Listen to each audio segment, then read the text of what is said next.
All right, there we go. Yay! We're live and stuff. Where's my intro? Where's my fucking intro?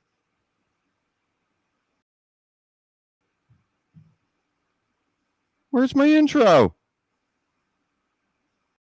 What the hell? It's not here. Is it not? No.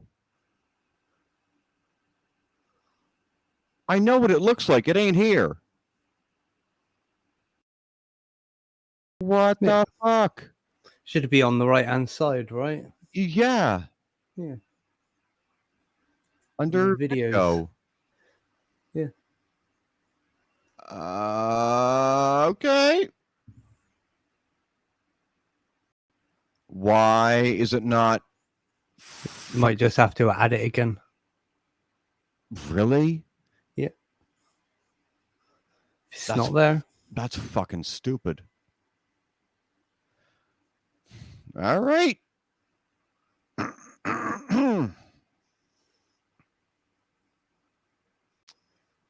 We can't do that live, obviously. Yeah, you can. Really? Yeah. Oh. You should have a square box with a plus in it that you can, like, under the videos and that. Do I have the intro on my side, or do you have it? Yeah, no, it'd be on your side. Okay, where the fuck it? Most probably videos.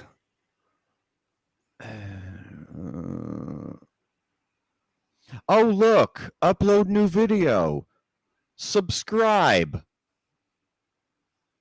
That's why it's not here. Because you haven't resubbed. So you lose all those functions.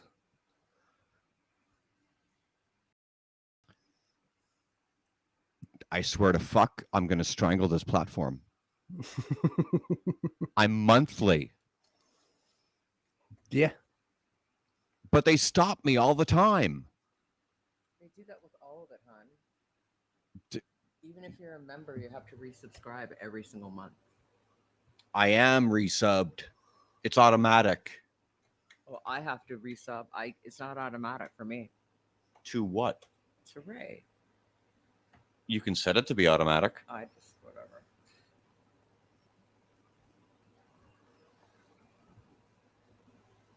Might be something your card details is not liking. Hey? I said it might just be like your bank details or your card details. It's not liking. So it just asks you every month to do it. Yeah, for some reason. I don't know why. But it's not the first time I've had to do this. I don't get it. Oh, well. Semantics, sweetie. Semantics. Shut the fuck up. Yeah, so for anyone who's going to join, yeah, we're being joined by this lovely princess next to me, my life partner. Her name will depend on where you follow her. She's Zero Fucks online, and she's also Calamity Zero. And we've just spent the last 5 minutes figuring out why I don't have an intro for today. But regardless, we're just going to hang out and have some fun today.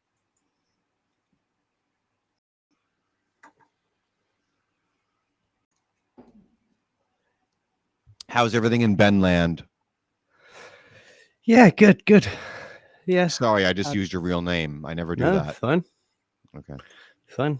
It's not something I hide or shy. Well, I know, but I mean, I just have a thing about it. Yeah, no, it's all good. Yeah, I'm all right. Got a few weeks off from sorting out the Atomic record label and stuff, so I can chill for a couple of weeks now. Atomic has a label?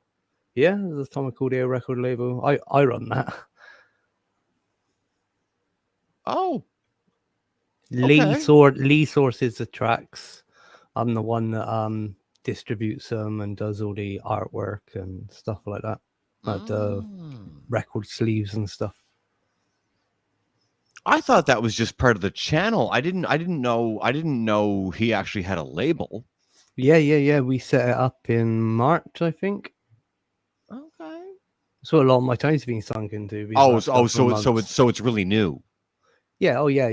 About 4 or 5 months, maybe. Right. But Yeah, the last 6 weeks, we've been putting out a track every week because we had so many people come to us with tracks. It was getting to the point where we were having to start to tell some people, oh, yeah, your track won't be out until like Christmas or early next year. So we was just like, fuck it. Let's just put one out one a week, clear the backlog and get back to normal. Yeah. So yeah, I've just been super busy making Well, social holy fuck. media videos and posts and all that crap. No, I had no idea. I just thought he was on fucking Twitch. I had no idea how big he was. I had no Yeah, clue. I wouldn't say big, if you know what I mean. It's an independent. Say it's an independent record label. Mm. Close, like only been out. Like I said, 4 or 5 months, and because it's only on Toolbox at the moment, over the last, I think they're on six releases so far, and they've got over 150 sales for a hard house genre. That's not too bad. Mm. So it's not like hundreds of thousands of copies being sold or anything like that. It's a small little thing. Just That's cool. mainly help the DJs in the scene promote them over anything. No, that's cool. I had no idea. I do want to talk about one thing because I think it's really neat because this just fascinates me, and this is going to piss you off. You've already said so. Right? This is to do with this one. And you can say what you like. This is your Honey is your second round, right? What? Honey the cat. Yes. Apollo was the first round. Yes. I'm mentioning it because the fact that a Canadian store gets in, like, call it an import. I guess it is an import, right? Mm-hmm. Apollo was their first cat from was Apollo from Cairo? Yeah. Well, somewhere in Egypt. Yeah. Okay, but Honey is from Cairo. Yes. Okay. Yeah. And we know Apollo has a home. Yes. Through a friend. Yes. And now Honey is looking for one. Yes. So take it they're furless, like Sphinx cats or no it's okay. They're typically Persian mixes. This one is an Egyptian blonde. So they're usually an orange or a gingery color or creamy color with whites, and they're a nightmare for anyone who has allergies. I'll just put it out there. Okay. But they seem to have a really good temperament, and you'd be surprised because they're ferals or street cats. And a lot of the times it's because people think, because Egyptians in the past, as we all know through history, they were revered because they were like gods. They were like sort of tomes to move on to the afterlife. So they were praised, worshipped. They're sort of like cows in India. They're like sacred beings or beasts. But over time, because like society progresses, and apparently they're not treated so good.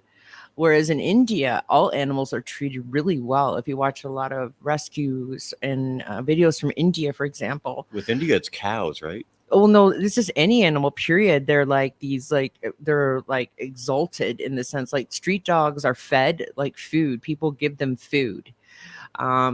They're not made into pets. Yeah, they love pets because a lot of my customers are from Southeast Asian countries. I have a pretty big community of them at my store, and a lot of my customers from India, I've noticed especially they love German Shepherds. Don't know why, but they treat their dogs better than they treat sometimes their own children. Yeah, Ree's a dog person. Yeah, like they'll buy stuff here and send it over there because they say our food in Canada or North America is better quality food than over there. So they'll buy stuff en masse to bring home with them. So over there, like if a dog is hit by a car, rescues will come and fix them up and put them back out on the streets. Because the thing is, there's such an influx of animals. And same as in Egypt, there are these lovely people over there, to the kindness of their hearts, take these street cats, whether they're from a litter that is like the Apollo was from a letter where he was the only survivor. When they found him, he was the only one remaining. Yeah. And with Honey, or I call him Bubby, he is a cat that was getting picked on and basically ran up to a woman on the street for safety, and she fostered him and gave him to the rescue, and then it just goes from there. So a lot of people, what they don't know is right now in certain countries, yes, animals are not treated very well. And there's not a big, huge demand for pets. And in some cultures, unfortunately, they're thought of as dirty or bad omens. For some reason. So they're, and I'm not going to go into Asian countries because that's a very, triggery, dangerous sort of thing. But there are slowly laws and regulations being placed in those countries, especially China, to stop the sale of dogs, etc. It's for meat. It's a slow, tedious process. I know in California, they banned it completely. So there's like no horse, etc., that can be sold on the market. That includes shark fins, because in certain areas of California, they would find beaches full of these dead sharks without fins, which is disgusting. Yeah. So I always tell people, if you're into that type of thing, support those rescues, support those legislations, those laws to help push them forward, because they're defenseless. They can't take care of themselves. And a lot of people always say to me, like, the biggest thing I get is, why are you getting them from overseas? Well, because nobody else will take them. Right? Like, nobody will adopt them, nobody will rescue them or buy them, etc. So certain countries like Europe, like UK, for example, there's a lot of rescues in UK that do take international animals. I know this for a fact because I follow quite a few of them.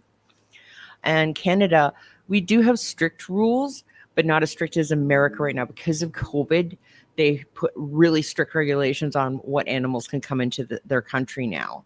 So these poor American rescues are, they want to help out, but they can't, because it's just exorbitant costs and paperwork that they have to go through.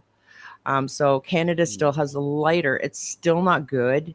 But people always complain about, how much it costs. I'm like, yeah, but these rescues most of them, they are licensed. So always make sure that your rescue you're getting from is licensed by whatever government it is, because then for sure they're going to get tax benefits and stuff like that to help their rescues out.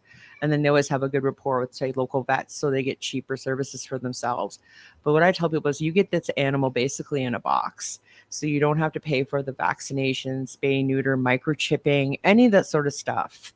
You're already getting it. So people are like, why $200 or why $500? Well, $500, that's overseas. It's because of custom fees, flights, etc. So I try to explain to people, they need to get some of that cost back, because they're taking it out of their own pockets, because airlines don't give them, discount rates. Yeah. I know a lady in California, the Pug Queen. I'm sure Klayre maybe have intermittently talked about her. When she gets dogs from China, it's tens of thousands of dollars. And it's from people donating. It's not through grants or anything like that. She's not a corporation. So it's like, people just don't understand why she might charge, say, $800 for a dog, and then she pays for their vet fees. And we all know vet fees are stupid right now. Yeah, well, that's right. If you're asking the price of an animal, should you be having that animal? The amount it's going to cost you over the next 10 years. Yeah. If you're haggling over the price of the actual animal, like, I don't think you should have the animal in the first place. No, I completely agree with you, Ben, because that's what I say all the time too. And a lot of people, their requests, like their applications, are denied because of that, and they don't understand. It's like, if you cannot financially take care of this animal, then what's the point? Yeah, you can feed it good food, like, yeah, you can probably afford that. But if something happens to the animal and you can't go to the vet, then what's the point? And that's what the problem is right now. I know in Canada too, people just dumping animals, like at the side of the road. Dumping and abandoning, like in the general public, is a huge fucking issue here. I don't know how widespread it is in the country, but for here in Ontario, it is a huge problem, even with places up north in Ontario, like Dogtails we talked about. What what does this look like in England, Ray? I don't really know, to be honest with you, because I And- don't and- own and- I don't own a and- pet or anything like that. So And by the way, we're joined, like I said, by my girlfriend, and everything she just said, she can speak with authority on this because she knows this stuff, and she also works for a pet supply store here in Toronto that works very closely with animal rescue operations. So, but yeah, in my town, like you don't see that many homeless pets at all. really, Obviously, you get some like someone will buy a cat, and they're just let it roam Yeah. the estate, like Yeah. for whatever. But you don't really see that many stray dogs about at all. Yeah. Yeah. Well, yeah, I it's just like- don't think it's a thing over here. It's like feral communities, like feral cat communities. A lot of people think, oh, we need to find them all homes. But some of these rescues actually, what they mostly do is give them food, make sure that they're, get them vaccinated, or the big thing is spayed or neutered so that the population doesn't grow. Because Yeah. people, why don't they find them homes? Well, because sometimes they're just so wild that they cannot be domesticated. Yeah. Right. So I try to explain to people, but you can also support them too. Like I know some of my clients that literally will go and build boxes for the mom and the babies and take care of them. And sometimes they find homes for the kittens, but they let the mother back up, but they make sure that she is spayed before releasing her back into the population, because a lot of people don't understand.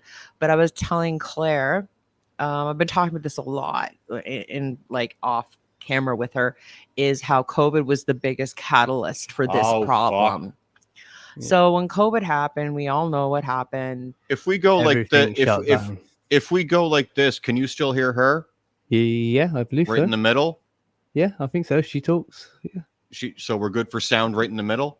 I believe so. Yeah. Okay, So go when ahead, hon. COVID happened, at first people thought, okay, it's only going to be for a couple of weeks and then we can all go back to our lives and blah, blah, blah. And then all of a sudden, like, I think it was for us in Canada, it was March. So at the beginning of March, they thought, okay, we're just going to have some limited things. And then all of a sudden around the end of the month, everything got shut down. March when? Yeah. End of March. This year? 2020. Why would it be this year? 3 years ago. Wow. Yeah. Hello. Welcome to the future, Klayre. No, welcome to clarifying for listeners. No, I think they know what I'm talking about. Shut the fuck up. I'm just making sure. Continue. So, Fuck me. so And fuck you, Ree. Fuck you for laughing, Ree. thank you, Ree. Because I knew exactly what she was talking about.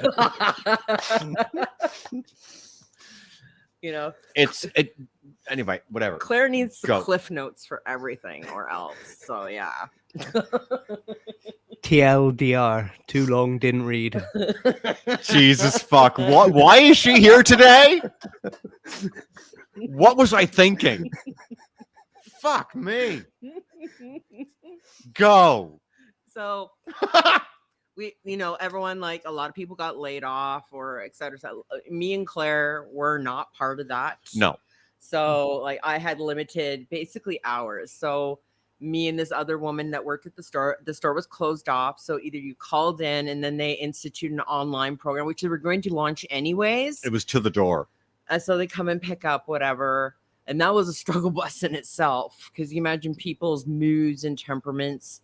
But all of a sudden there was this influx of, I have a puppy, I have a kitten, I have a rabbit, blah, blah, blah, It blah. was fucking Christmas. But it wasn't until maybe a couple months in, because things weren't lifting. And when it did, it was so brief. It was like, because we all like, I think because a lot of people don't, you have a lot of this stuff right now. And this is something that I also talk a lot about, Klayre, is a lot of misinformation and whatnot that was going through everywhere. And I'm very science-based. And so for anyone out there that if they are watching right now, I am an atheist. I believe in science. I don't like conspiracy theories. Just don't go there. politically, I'm all over the place. But anyways, I started noticing this, and in my head right away, I went, "Oh my God, there's going to be so many dumps, so many surrenders."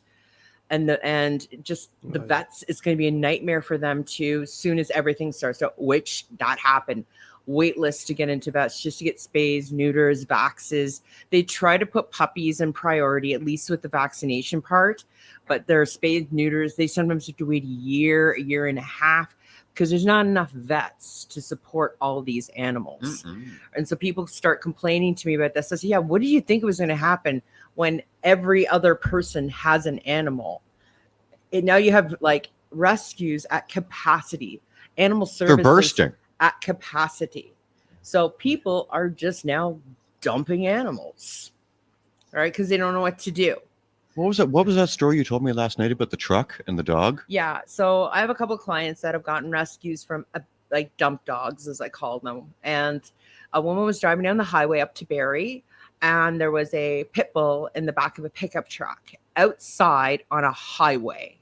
So they're not, restrained. So the animal fell out, and they pulled over, obviously, because they already had a dog, and being an animal lover, that, or even just a human being, hopefully that's what you're going to do. So they got the dog, and they tried to follow the pickup truck. The pickup truck didn't pull over, didn't stop. They kept honking at him. He did not stop. So a year later, the woman goes, "This is my dog now."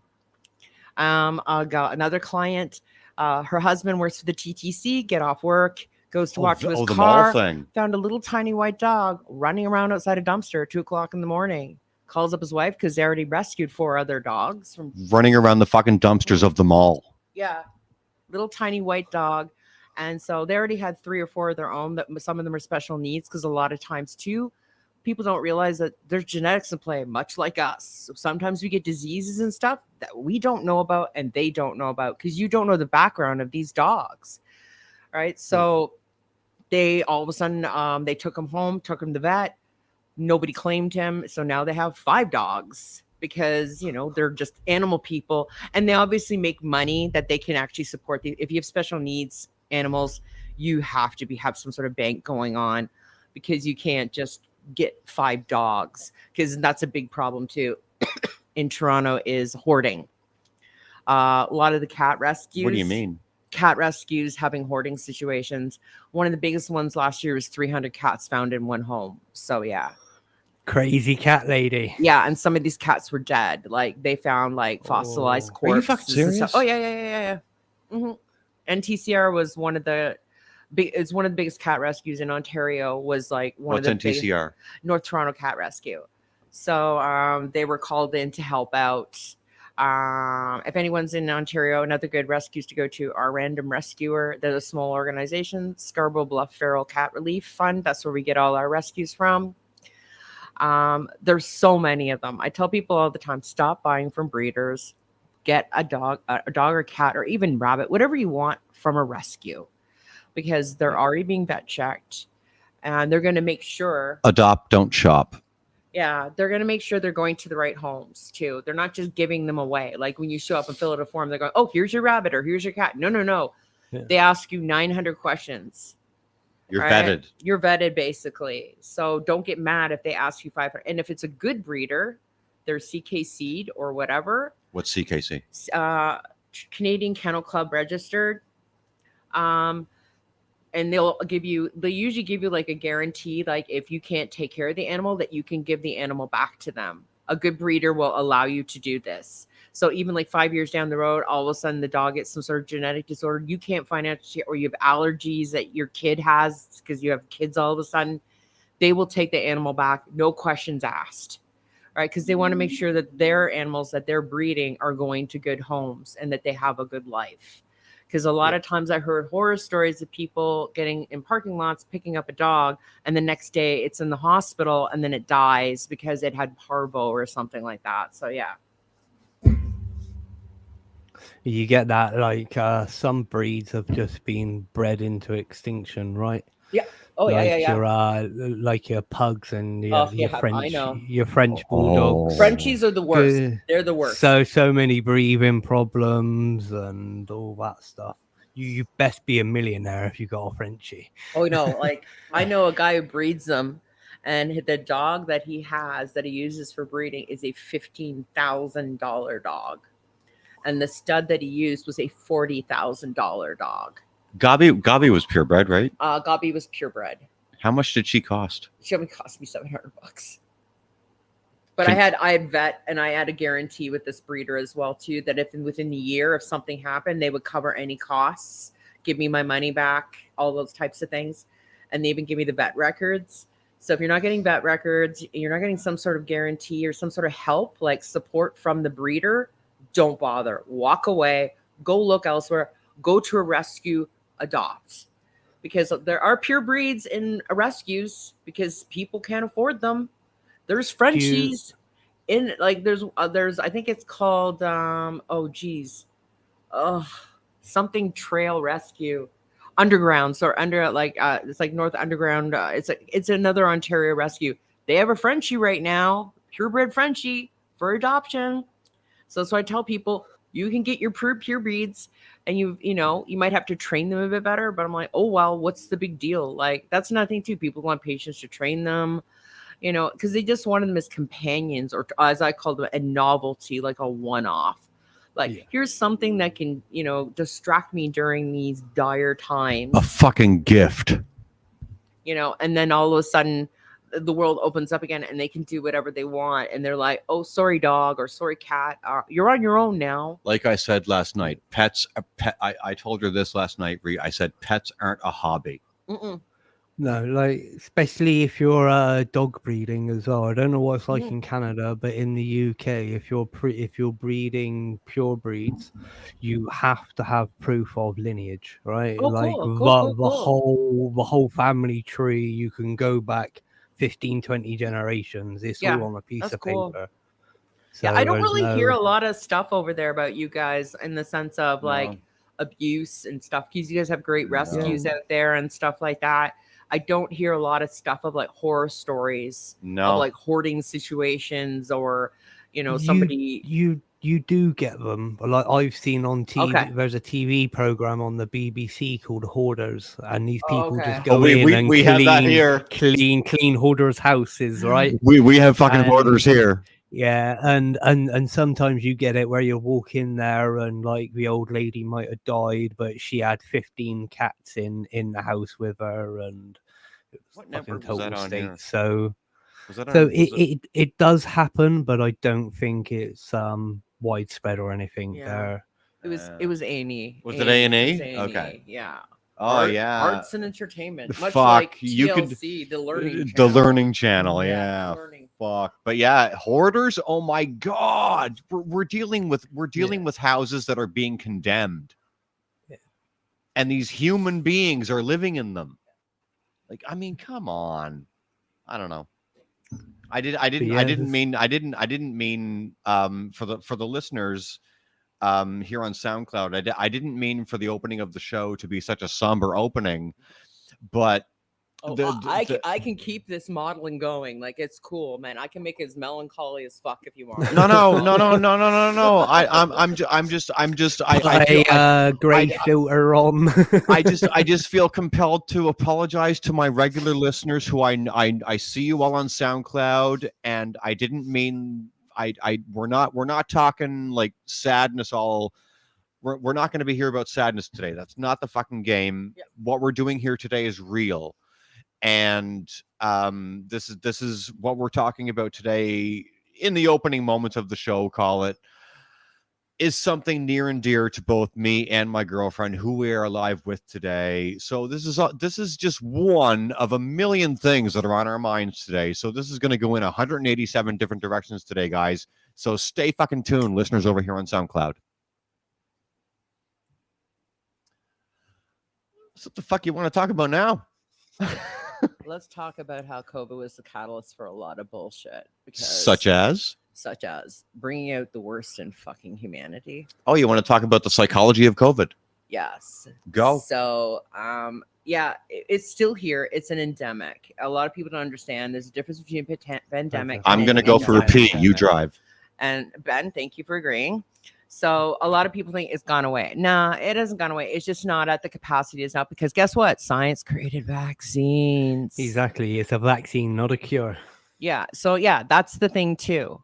It's just helping you. It doesn't mean you're not going to get it. You might get a Exactly. lesser version of it, and that's the purpose of vaccines. So you get a lesser, or maybe not get it at all, because your body's developed a more stronger immune system against that certain virus or parasite or bacteria. It's a variety of things, and a lot of times people just take one article at face value. And COVID was the catalyst for misinformation.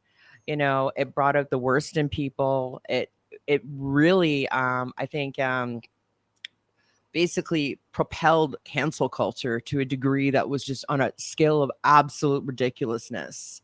But it's bigger in North America, I think, cancel culture is, than anywhere else in the world, in my mind, because that's what I see more on my timeline.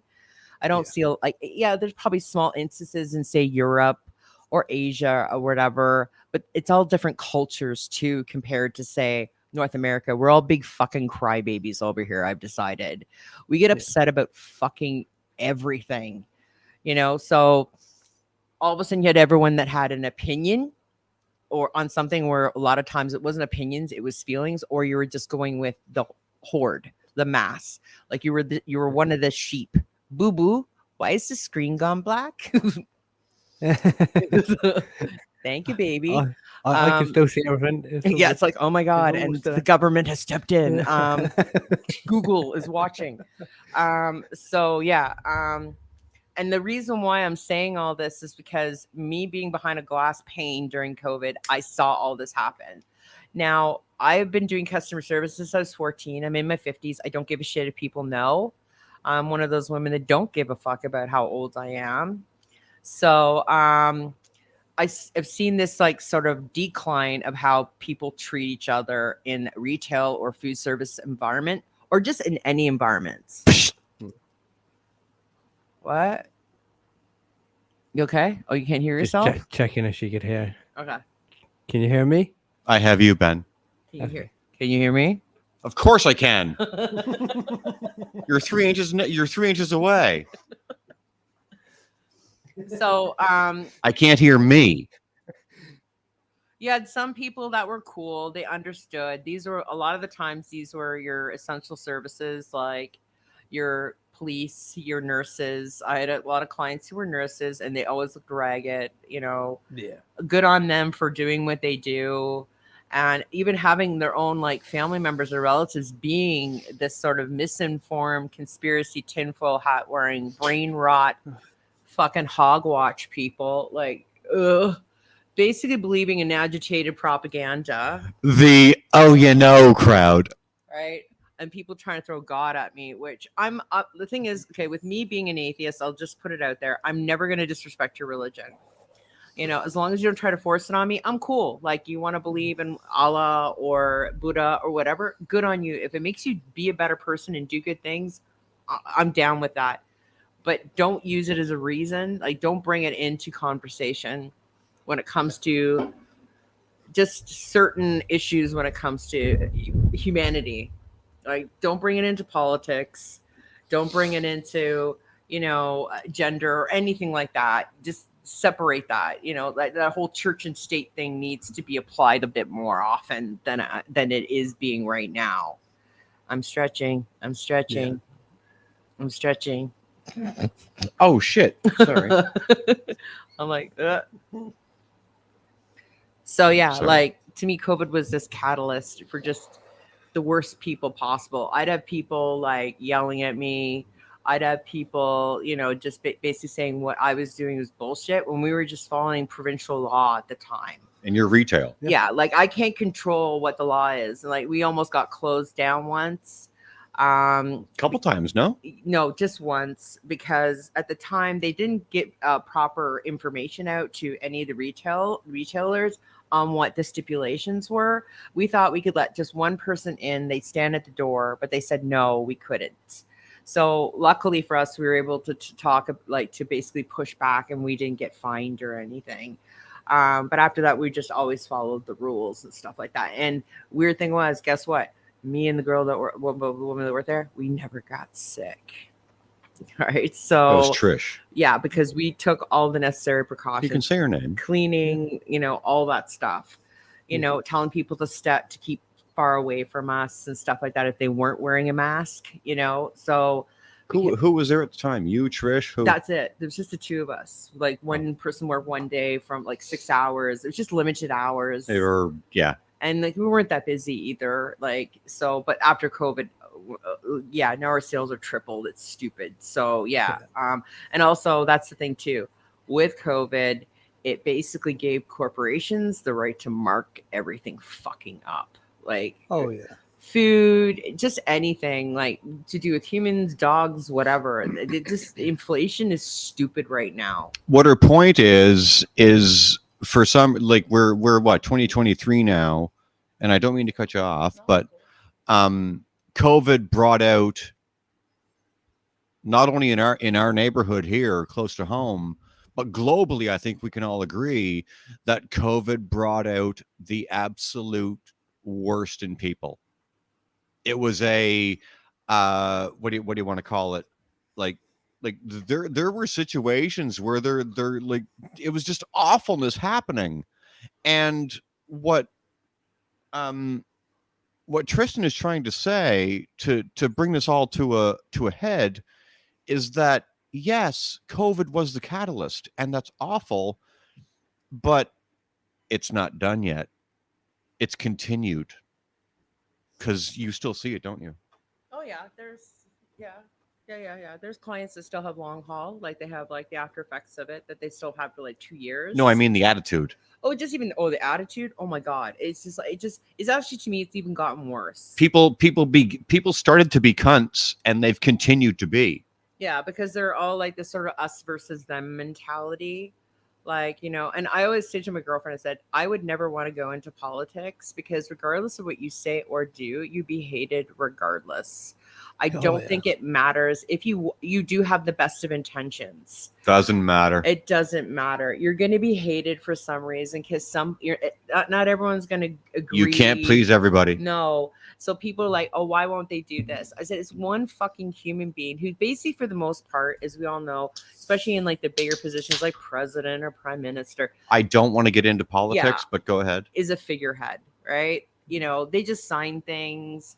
They're in the rooms and stuff like that, but they're not really making the absolute decisions because it all has to be voted in like Senates and Congress and Commons and House of Commons and all that kind of stuff. I expect a lot of that is covered by stuff like CDC and stuff like that, right? Yeah. They're the ones telling the president this is how it's going to go, and he's just of course. And then of course you have conspiracy theories. Like during that time, you heard everything. Like 5G, that was one of my favorites. The wet market. 5G gives you COVID. Okay, it did technically start in wet markets because you always do have a patient zero in with any sort of pandemic. Well, that was Wuhan, right? Wuhan, yes. In China. But it's because things weren't regulated there. Things aren't, there. It shouldn't have been happening anyways. It was a sort of mutation from bats or something. It's some sort of avian type bat type thing. I can't remember what the actual breed, like species that started it off. It's a bat thing. Yeah. But people are like, oh no, they planted it. No, they withheld information. Yeah. That is an actuality. That's not lying. They're just not telling you everything. That's also, people thought, oh no, they created this. Oh, okay. So they wanted to wipe out what population again? Right? Huh? Like, okay. Their own by the looks of it. Yeah, like that's cool because pandemics have existed since the dawn of time. I'm just like, really? Like we had, the Black Plague, we had influenza, but we didn't have the advancements in medicine that we do now in order to combat it. Right? So it was kind of like it just had to kill everything off it was supposed to kill and just basically die off. Like people think, oh, the bubonic plague's gone. I'm like, no, it's not really, because small instances in certain places around the world, it pops up, but they're able to combat it immediately. People died of the plague in Madagascar 2 or 3 years ago. People were just dropping dead from it. Yeah, because I know in the States there was a small moment with bubonic plague, measles, mumps. Rubella. Those things show up every once in a while. Like there's a whole thing in Europe where I think it was measles or mumps. One of them showed up young in kids France. And it showed what would happen when they started giving vaccines to people. Right, that herd mentality, that herd community vaccination thing, how it basically dissipated it from spreading. Yeah. It's like the Ebola virus. Same thing when it happened in Africa. People think it's gone away. No, it hasn't. It's there, but it's not as serious as it is. Yeah, I remember us. So I remember us all lining up in like high school and having to get a TB shot. Yeah. Everybody in England at like 14, I think they are, you used to have a TB shot. Mm-hmm. So like all of those things are still there. All of those diseases are still around. Yeah, because I tell people, it just, as you said, it's not a cure. It helps you build up the antibodies to go up against that virus. Yeah. And I tell people all the time, it's like, don't look at one source, deep dive, right? Like find more reliable sources. Just don't go with the random whatever. And also try to research your sources. Find out who your sources are. I think that's really important. Because I think a lot of times people don't know that it's, say, financed or backed by certain sort of political ideologies. Well, yeah, the amount of money that was made in the first couple months of COVID by big businesses was stupid. The amount of billionaires that were made in England because of COVID, because they got contracts for PPE and stuff like that. 3M and stuff like that. Yeah, the amount of money that got taken out of our economy, like by these companies, is stupid. Oh yeah, because it's the same thing as what is it, like the aspirin shortage and stuff like that, and cold over here in North America. I know cold and flu medication, you couldn't find it at all for a while. All right, so I think just recently now they've slowly started to stock back the shelves, but there was a point where you could only take aspirin or ibuprofen because there was nothing. And you think about it, that's just going to clog up ER, especially because kids were getting like just the same time of the year, flus or colds, and there was nothing to give them over the counter. Yeah. So I was like, ugh, okay, whatever. But I don't try to read in too much into that, because a lot of times it's like they don't bank on things being that way. They're like, some companies will put all their focus on one thing and then kind of go, oh, we have enough of whatever, right? So sometimes it's not a conspiracy, I'll tell people. Sometimes they just make stupid business decisions. Well, like there's some things are perishable, right? Like you can only keep medicine for a certain amount of time. Yeah. They can't stockpile warehouses and warehouses full of it, because otherwise it's stupid amounts of money down the drain because it gets wasted, not used. Yeah, you can't have a surplus. Yeah, you can't have a surplus like that. I know, because don't take expired cough syrup. It's a bad thing. It's a bad thing. Take it from me. It's not a good time. Unless you want to get high. No, I wasn't even high. I felt like a truck had run me over. So yeah, holy shit. But I didn't. Like I just said. But I didn't look at the bottle. That was the thing, because in your head you just assume medicine lasts forever. And then I was wondering why I felt worse than I'd already felt. And then I was like, oh, it's because it's 2 years old. Oh, okay, cool. Can you hear this, Ben? Yes. Good. Yeah, okay. Yeah. No, it's a good level. Yeah. I'm breaking rules here. Yeah, it's sort of like there was a bunch of catalysts, not just COVID. Like the political movement in the States in 2016 was another catalyst. There was a bunch of things that just sort of allow people to whatever, and then people interpreting what they want to interpret, kind of like the Bible. It's like how there's cultural appropriation and cultural appreciation. My invisible friend said I didn't have to wear a mask. He protects me. Yes. All right then, mate. Or take this medication that's meant for cows or something, and it will make you feel better. Can we? Just do what Trump said and snort some bleach. Yeah. Can we fucking move on? It's because it's too much for her brain. So, yeah. because It's not too much for my brain. I just want to talk about something happy. Puppies. Puppies. You know what I talk about though on a regular. I know what you talk about. Sort of yes. like whatever, so whatever. Okay, here's something that is kind of serious but funny at the same time. Go for it. So, Klayre the other day was upset about this whole Barbenheimer thing. Okay.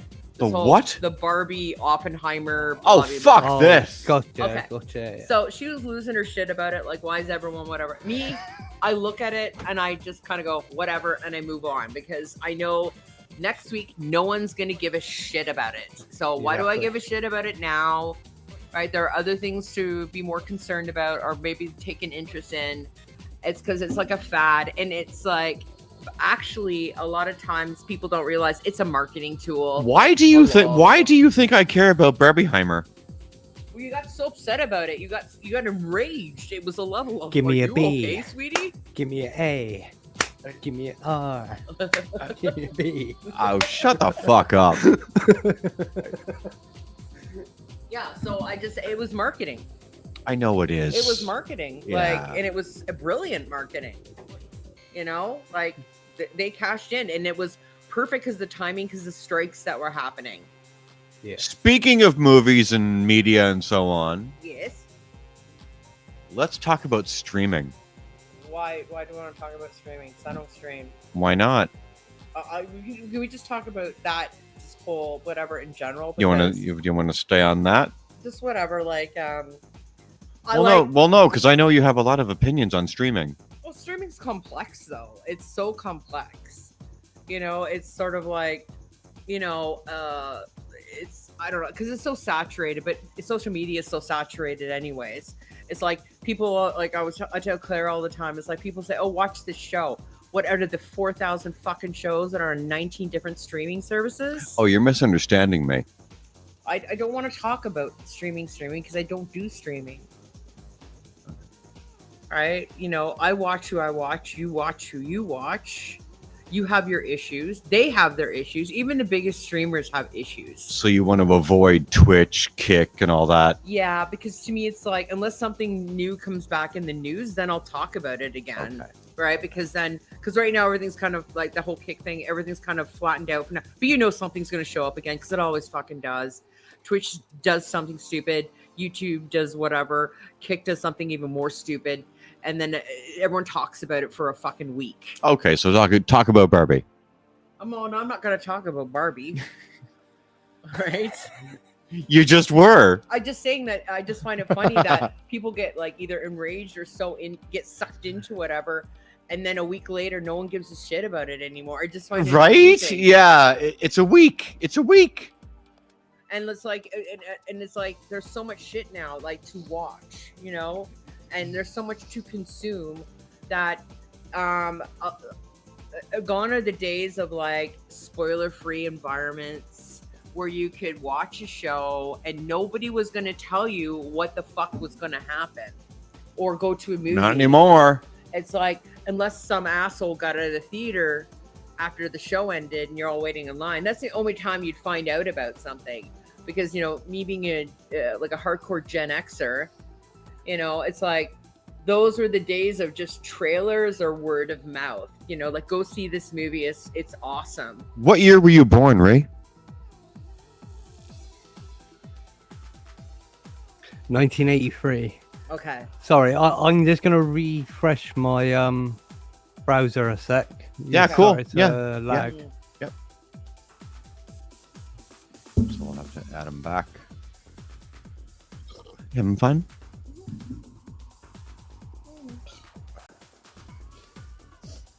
Oh, you're backwards now. That's cool. Little on the Happens. left, little on the right, whatever. Yeah. You gotta be versed. You can't be like a top or a bottom. You gotta be versed. So it's all good. So yeah. I can Flexibility. is so good. I'm looking at you, Streaming power bottoms. I know, eh? But no, it's like, because like I always complain to Klayre because I've always been a cinephile. Like I've loved movies, and I've always had this fatigue of movies. Period. It's not even just franchises; it's just movies, because it's sort of like you don't like. yeah, fine. Okay, cool. They made a Barbie movie. They made a movie about Oppenheimer, but I can just watch a bunch of documentaries on Oppenheimer if I want to. I'd rather get something more historical because I like that sort of thing, and I can kind of do it on my own time. Yeah. Right. But it's great that they do that because people need to be educated. But, you know, the things that too, like, they don't really show you the aftermath of what happened with what happened. Right. Like, I hope it intrigues people to go find out what the effects were from Hiroshima and Nagasaki. Right. You know, and how Oppenheimer wasn't a big fan of it afterwards. Is it the H bomb? Yeah. Yeah. The H bomb. And there's two different types, you know. I have become deaf. This is a famous quote, I think. Yes. Oppenheimer, once he saw the atomic bomb drop. Yeah, because like there's atomic bombs and there's H bombs because they work differently. One of my friends explained to me like the devastation and how it impacts. One's in the air and one's on the ground when they explode. To do with like all the particles and whatnot and the motion. Like if it was like back then, I'd be able to explain perfectly what he said because he explained it in such a way that anyone could understand. Difference between H bomb and an atom bomb because they're two completely different things, but both horrific in their own way. I would probably venture that a fucking A bomb is way worse than an H bomb. They're both bad. Both super destructive. But a fucking A bomb? They're both bad. They're both. You gotta remember, I know they are. An A bomb is just simulating what's happening in the center of the sun, whereas a H bomb is made up of what's in the sun. Yeah, so like when the atom bomb hits the ground, the H bomb isn't like just before it hits the ground, it explodes. Yeah. So they're just as disastrous. You don't want either of them to head towards you. No, I know that. Yeah. Right. So, but it's sort of like every time I'll because I follow a lot of entertainment, like movie, whatever, like people's, and every time I hear that there's another remake of a remake, a prequel, sequel, whatever, my eyes start to glaze over because in my mind, I know they're out there somewhere is like thousands of great ideas that could be made, but like in people that, I don't understand why they won't do it. I said, because it doesn't, they're worried that it's not going to make money. That's what it comes down to. It's not about the creativity or the fact that it probably would be genius or epic or whatever. It's the fact that, but nobody knows about it. So what if nobody shows up to it and we put in $150 million into making this thing and it doesn't make any money back? I'm like, okay, but you used to do that. You used to do this. You used to take ideas that now you are making more movies. Don't put it in too much because it's too loud. John Hughes, I don't think would have been able to make his films today.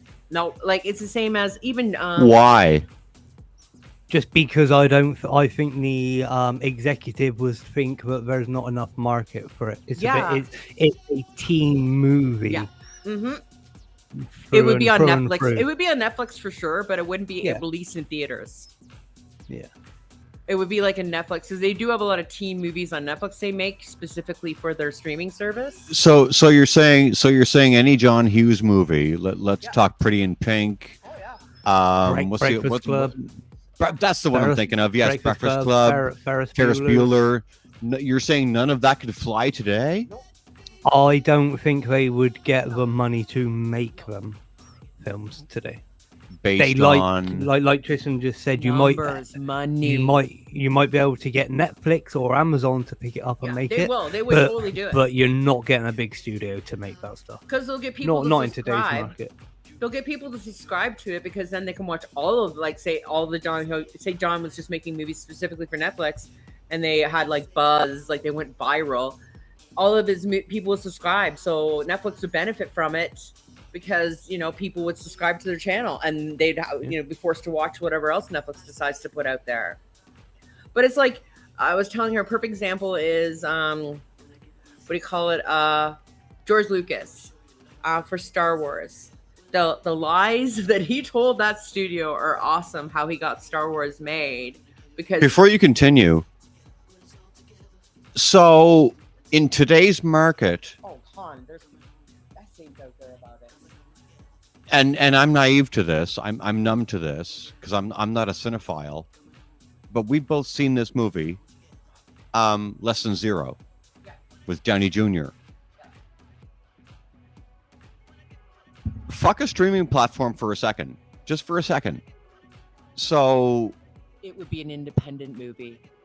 So what we're talking about is if Less Than Zero or Heathers or something, or any of these movies that we're talking about, or Say Anything with John Cusack, these won't be on a streaming these won't be in theaters, but they will maybe arguably be on a streaming platform, maybe. Yeah. Depending on the director, like the person behind it. Like I think a lot of those films that you mentioned, like Say Anything, But they're not going to be a Hollywood movie. No, they'd be independent films and limited release, and then they would get buzzed and then bought out by a streaming service and streamed on the streaming service. Bought out by a Also- streaming service. Yeah, like Yeah, but licensed, you also basically. need to look at the kids of today, right? Kids in the Ugh. 80s, Yeah, they compared to were never inside. They were always out. They always wanted to go places like the cinema and stuff like that. Kids Yeah, of the we days, all three of kids us of know the that day- world. Yeah. yeah. If A you know, kids of 20-year-old right now today, doesn't if give it's a not fuck. on, yeah, like wanna kids of stay at today, home. if it's not on Netflix or Amazon, they're not going to go to the cinema Yeah, and watch it. or That's Dis- too much yeah, fucking Disney hassle for them. Plus or whatever. Yeah, It's they kind of don't it's want- kind of sad. Yeah, Yeah. they don't understand that some things traditionally, this sort of like old school ideas of certain things, DIY type of ideals, that I'm glad some people still do it. Especially I think like one studio I think does it really well is A24. They do a lot of horror movies. You know, like DIY. You made a good point, but continue. I'll grab you. a lot of them, like they do a lot of horror movies like The Lighthouse, Hereditary, stuff like that. But it's a lot of like smaller that are kind of still big, but they kind of just do their own thing. And even some of the other projects they're picking up now are not all horror, centric, but it's like kind of allowing these directors to be more creative and push the boundaries. And some of them are getting better money now, like say like Ari Aster, who did like Midsummer and Hereditary and stuff like that, because he makes these like groundbreaking, bone chilling, very uncomfortable type movies, that are basically like kind of like Jordan Peele, who did Get Out and stuff like that. These social like underlying social commentaries to do with some part of society, and it's sort of like you have to pay attention to the little details in these movies to see what it is they're getting at, which I find I love intelligent movies where you'll be watching it, you'll be scared or uncomfortable, and then afterwards you realize it's say about dysfunction in family or gender identity or masculinity or something like that, and you're like, whoa, I did not see that, or about grief or something like that, because Midsummer is about grief actually, and a lot of people don't realize that. But yeah, it's like look at the Wayans brothers and Thingy Perry, what's it? Black Who? actor. Someone Perry does Medea films. You seen them? Oh, Tyler Perry. Yeah. Yeah. So you got Tyler Perry and the Wayans brothers, like Marlon and Well, now you have Jordan his- Peele, right? Like, and Peele. But these guys have had to have started their own production companies and their own studios to get their sort of movie that they want made actually made and put out into the cinemas. Because as soon as you pigeon yourself into a certain audience, the big boys lose interest because it's not a big enough market. Yeah, there's a lot of them out there that basically finance their own movies. Like they basically take their own money to make movies. Perfect examples of big directors, as much as I don't like a lot of his movies, is oh my god, James Cameron. Especially in his more recent films like Titanic and stuff like that. That was all paid out of his own pocket, like because he wanted to spend whatever money he could. Obviously, down the road, he is going to get help from the studio eventually. But in the beginning, like even Avatar, because people, I think from the studios, like, you're insane to make this movie. I've never seen those movies. I have no desire to see those movies because to me, it's just one big, huge video game cutscene, and I'll just watch. It is. I'll just basically watch a game playthrough of my favorite games and watch the cutscenes and watch that movie instead. You know, so that's just me though. Who I know there are tons of people who love those movies, but I like read the I'm not a outlines fan. for the script, and I'm like, a fucking 9-year-old could have wrote that. I'm sorry. Yeah. Like, Yeah, it is. It's a story about colonization. That's all it is. yeah, Just but a it's a story great, about colonization. it's a great message. Like, I'm not gonna lie, Yeah. you know. But like, you know, like but I do love me you know, like old school Ridley Scott films, like, you know, Blade Runner, Alien, stuff Oh, like yeah. that. I love that Yeah, shit. yeah. You know, like Plus all the early James Cameron stuff, like Abyss, yeah, early and stuff like Terminator, Aliens. Oh, I fucking love Yeah. Aliens. I was telling Klayre, you know, I love that movie so much because it kind of set the foreground, basically set the foundation for creating badass female characters, like women centric, like not being the victim. Like fucking Ripley is like fucking my waifu, you know, like she is the shits, you know. So I love the fact that he did that. And the script is originally called Mother. Like, that's pretty awesome. So if anyone wants to like watch a really good series, sadly it's on Netflix, and it's called The Movies That Made Us. And it's all they do 80s movies, and they just did a horror movie centric type, all the genre, like Halloween, Friday the 13th, Friday the 13th, Nightmare Before Christmas, Night Before on Elm Street, and Aliens. And Aliens was just fascinating. The whole like how they got that movie made and how much they basically financed it for. It was $18.3 million. They made that fucking movie. I was like, huh? That's what I mean by the DIY sort of like, you know, we're gonna do it through good old like old fashioned special effects, right? Mr. Stan Winston himself, a legend and an icon in the special effects industry. So yeah, like it's pretty dope. It's like Quentin Tarantino. He won't go anywhere near CGI. All of his stuff will be practical. If they can't shoot it practical, then they just won't shoot it. Well, same as Eli Roth, because they're good friends, right? He did Hostel and stuff like that. Oh, I'm waiting for the Borderlands movie. He to come doesn't. Out from Eli. I'm pretty sure. I've heard Hostel is pretty fucked up. I'm pretty sure Borderlands, he's gonna have to use CGI, unfortunately. Oh yeah. Because some of the characters, I get that. Because you can only do so much. Yeah. But you know he's going to try to have some practical. I've heard. You've told me this. Isn't it true that Hostel is even more gruesome than Texas Chainsaw? Well, it's because it's what it's called. It's called body horror, torture horror, or torture porn, basically. Say that again. Torture porn. There's scenes in Hostel. Torture porn. It's very it's unsettling. Like you get uncomfortable watching. Yes. Right. Yeah, there's one scene in there where they get tortured. I'm not going to tell you what part of the body they snip. But I've never seen it, so whatever. Oh my god!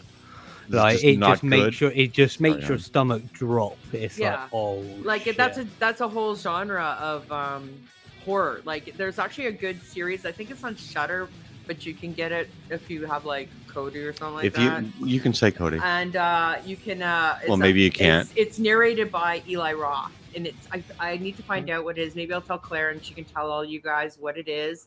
It's really fascinating because each episode is dedicated to a certain genre, like slasher films, body horror films, psychological horror, like The Shining and whatnot. So I said it's great to watch because you get to see the actors, the people that made the movie, the special effects people. So I just love stuff like that. I love to see how stuff is made because I'm always fascinated. Like, how did they do that scene, right? Or how did they do this with making it look so real? You know, sometimes you like fake because it's fucking funny, right? Like sometimes we watch horror movies just to laugh because some of them are just so over the top. Yes. You know, or Ash is back, baby. Yeah. Like they talk about like for a while, like in the 70s and 80s, you had a lot of slasher films, right? And then because the market got so overwhelmed by it, Wes Craven decided to step in and go, hey, guess what? Fuck you. I'm going to turn it around. Did Freddy and then did Scream afterwards. You basically created a resurgence of horror movies because horror movies were dying. And then he brought them back into like being a bankable product. And they're still bankable. That's the thing. They're still putting that stuff into theaters because it's still bankable. Sadly, sadly, comedy, romantic comedies, like you were saying, teen movies, they're not as bankable as they used to be. Because as you said, they're not the type of movie you care about seeing on the big screen. You want to see your sci-fi, your action movies, and all that fantasy. You want to see that on the big screen because you're seeing it in all its glory. On a small screen like your computer or even your television at home, it's not the same. You're not getting the sound behind you or in front of you. You're not getting the whole scope of things. Like it's like I used to like going to theaters because I loved how you had what we call the peanut gallery. We've done that. I am the peanut gallery. Yes. But I'm the appropriate peanut gallery because I make people laugh when I'm in the theater, which is important. Hold your thought. 5:44 p.m. in Toronto, guys, and we are joined live by... What? Are you going away? Oh, get some coffee, hon. And my producer is leaving me as well. Holy fuck, everyone's leaving me. No, sorry, I'm here. I just got to be out of camera view for what I'm about to do. I know you're here. We are joined by my producer, Reorganized in England, and my own girlfriend here at home. We're just hanging out under sunny skies here in Toronto, talking about everything, guys. We're doing the stuff. Whatever the stuff is. This show is a free-for-all.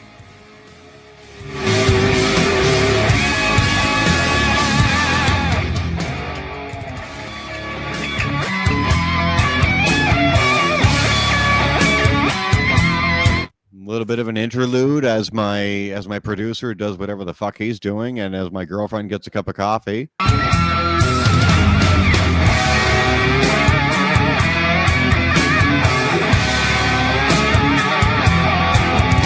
I had no idea what we were going to be talking about today, and I still don't.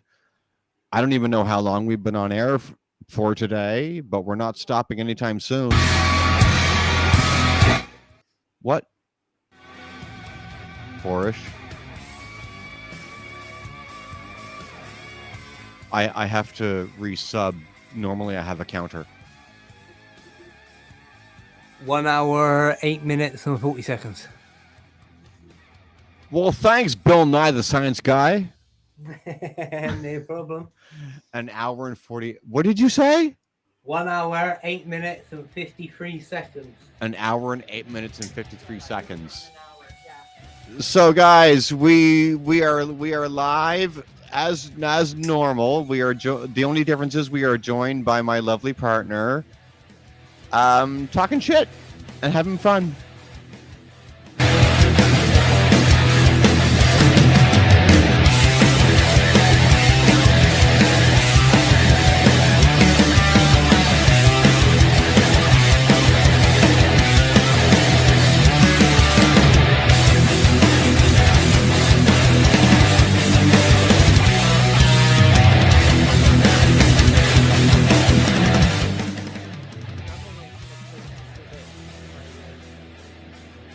You want this side? No, I'm fine. How I am right now, I know it's not perfect, but I can hear you. Okay. So if I've been all another way, my misophonia goes off. No, I don't need to hear you. Ben needs to hear you. Okay. And I hear Ben perfectly. Okay. So yeah. Cool. It's an absolute pleasure meeting you finally, Ben. Awesome. And you. I heard so much about you. Musical interlude.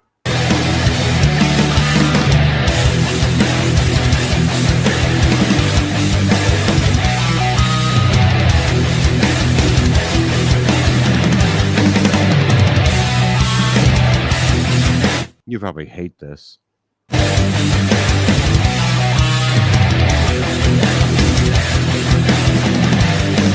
So anyway, com. It's royalty free. I have no choice. No, that's fine. I get it. I totally get it. I can play a mix, but I'll get sued. Yeah, like, okay, since I know this is a very music centric, like it's like that's the main. But I know you guys sometimes talk about it. I've overheard your conversations while I'm staying on the other side of the wall, so to speak. Yeah. Right. And sometimes I'll text her, stuff like that, or I'll say something afterwards, like, because I'm that person. Like sometimes I'll just want to say something, but I am honestly, I had to really, for anyone that is watching or is going to watch this, I was terrified. I'm not like big on like me being in front of a camera. Yeah. Like you're going to into mental health. It's not about mental health. It's just I'm just really shy. You're a fucking introvert. Like at work, I'm like the worst paid actress in the industry. And by the way, you can swear. No, I have been swearing. So have you? Yes. Where have I been? Yeah, Ben's been paying attention. Hey. So, but Anyway, I don't have to do it ever. I do it when I'm supposed to. It's like like I do it every 10 seconds. I know, which is. Oh, fuck you. Potty mouth.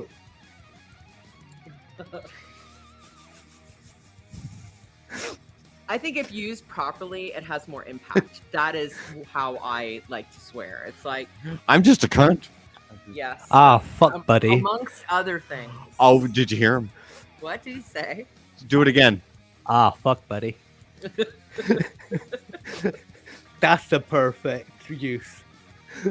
Our honorary Canadian, my own producer, reorganized. Fuck, buddy. Yeah.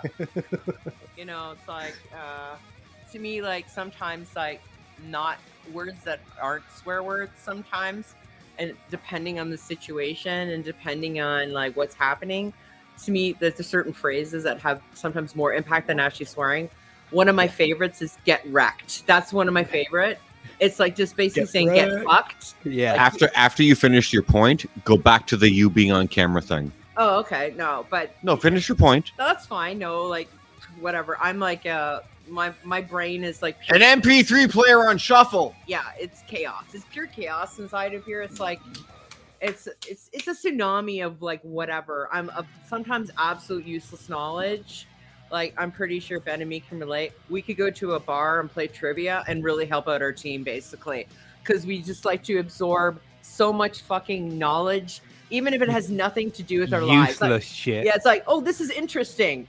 I'm not Yeah. going to use it for fucking anything in the future. How many times, Ree, have I looked at you on camera and said, "How do you know that?"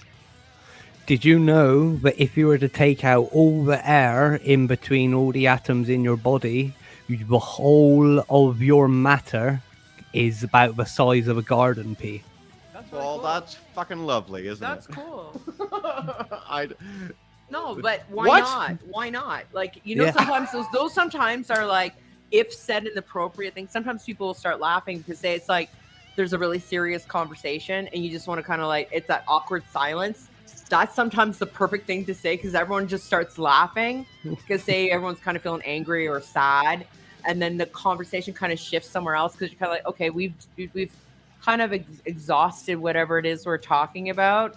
I'm going to kind of segue it with this useless little bit or trivia or whatever, just so, we can kind of go somewhere else. Sometimes those are the greatest segues. Speaking of segues, I'm going to give you one, and I'm going to ask you to speak once again about what this means for you to be on camera today. Well, because Klayre would always say, I think that you would do really well in front of the camera, right? Like you got a great voice and stuff like that. And you've got, you're intelligent and funny and a bunch of other shit, whatever. Because your intro, What? I'm extro.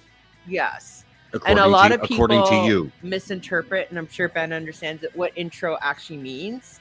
It's not you just close yourself off from society and you're always shy. You're just shy about certain things, but you're not shy about everything.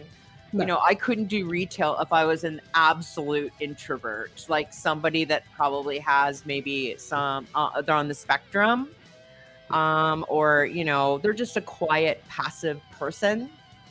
Like they don't want to upset the apple cart, so to speak. I'm quite socially awkward. Me too. So that's why I'm Yeah. more introvert than extrovert. Like this right now is easy for me because it's just a small group of individuals. Once it gets to like a house party or like an event, I'm like, done. I'm done. I'm like, Yeah. I stand in the corner and then hopefully find people I know to talk to, or maybe someone comes up and talks to me. I have like total issues walking up to strangers. So I you're have my so sorry, Ree, but that's fine. so for you, you're ignoring the fact that we're live to the world right now. Yes, exactly. You don't care. Yeah, because if I focus on that, then I start worrying about the way I look, how I'm saying certain things, how I'm presenting myself. You look amazing. If I just sort of kind of go, okay, whatever, I'm talking to Ben and I'm talking to my girlfriend, I'm like, that's cool. So it's like me talking to this person that my girlfriend talks about on the reg, that I'm just kind of, oh, good, I finally get to meet them, right? That's what it is for me. It's just like, you go to someone's house and you hang out and have a couple of, I don't drink, but like wobbly. So for you, you're just hanging out. Wobbly pops and a Coke for me. It's like, it's cool, right? So yeah. Yeah. It took me over a year of streaming to actually show my face, and then it took me another 6 months to actually talk on stream. I think a lot of time, Klayre has a hard time understanding that, but I think it's, but I understand because like a lot of, it comes down to two things. She's right. I do honestly have a hard time understanding because I don't have these issues. Yeah. I show my face. I yell. I scream. You know me, Ree. I've got loads of sets up on YouTube, and for the first year, all you can see are my decks and my hands. Exactly. Yeah. You can't see my face at all. Yeah. Yep. Some people took me a year to put it up to some people my use face. avatars. Some people use like there's nothing there at all. It's just a screen and you just hear their voice. Well, Ree's done that. Like some of the biggest streamers started off that way. Like I know like this is not, and you look at me and you think, what? She watches them? Well, I'm sorry. I like to find people I find relatable. One, in senses of humor, what games they play, because I'm like a non-gamer gamer, which means I can play certain games, but I can't play other games because I've told you about this. I have depth of perception and peripheral issues. So like I can't play RPGs and stuff like that, even though I would absolutely fucking love to. Like I couldn't play like a horror game where you have to walk around a house because it would be the death of me. Yeah. Right? Because I would walk into a wall. But I love the stories and stuff like that. And I like some, like I like Valorant. I like watching Valorant and stuff like that. So I watch a certain set of streamers and I like, they're much younger than me because that's all there is right now. Right. So I do watch people like Valkyrie, Sakuno, Fuzzly, Jacksepticeye or Sean, his girlfriend, lovely. I love those two. Gab Smolders, who's Evelyn. My girlfriend really likes her, so we actually like both of them. Like that's probably like the two people we really like, and Ray, like Valky Ray. She's like kind of one of those people that came out of nowhere. She got her big break during COVID, which I know, like it's sad that that a tragedy was the thing that propelled some of these people's careers, and they don't take it for granted, that's how that happened, and they're grateful. That's the thing. The people I watch are people that are grateful for what's happening to them, but they also know too, it's not going to last forever. And some of them are smart because they're creating projects for themselves that when they decide to leave or they become quote irrelevant, that they have something to do afterwards. Right, whether continue with the organization, maybe in a more like basically managing or something like that, or say acting or making films or selling some sort of like product, or just putting themselves into everything until something grips, voice acting or whatever. To me is like anything to do with animation or behind the scenes, like your grips, your cameramen, especially stunt people. I'm obsessed with stunt people because I think what they do is fucking amazing, and they're underpaid. And it's like animators. People don't know how poorly animators are paid, or voice actors. It is terrible. Oh yeah. Right. And anime is such a big thing now that people don't realize that the people that are sitting in these studios, there's some good studios out there, but there's a lot of them that are not because they third party or outsource things. That's why sometimes your favorite anime goes garbage animation because they outsource it. And a lot of people don't realize that even though it says that studio's name, it's not that studio. Because if you know that studio's work, sorry kids, they outsource it because they're on timelines. It's time crunches and they need to save money. That's what happens with a lot of the Marvel universe. Yeah. They outsource a hell of a lot of that stuff. Yeah, because to be able to keep giving you it all. Because companies like Weta and that all the time, they can't do whatever it is they're doing. Like exactly. people, they're on like 4, 5, 6 films at a fucking time, Weta. Like because they did all the stuff for the World of Warcraft movie. Like one of the really up and coming big anime studios is a studio called. What are we talking about? Animation. Sorry, you're going to be lost now. Is Studio Orange. Right. They did Beastars, the remake for Trigun and stuff like that.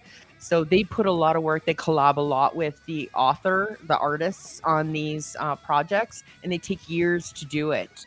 Like they create whole worlds. They have like storyboards. They have writers come in and do research. It's insane the amount of work they put into this, and they pay their workers really well, and they take their time doing things. They know sometimes they're not going to make money back from it.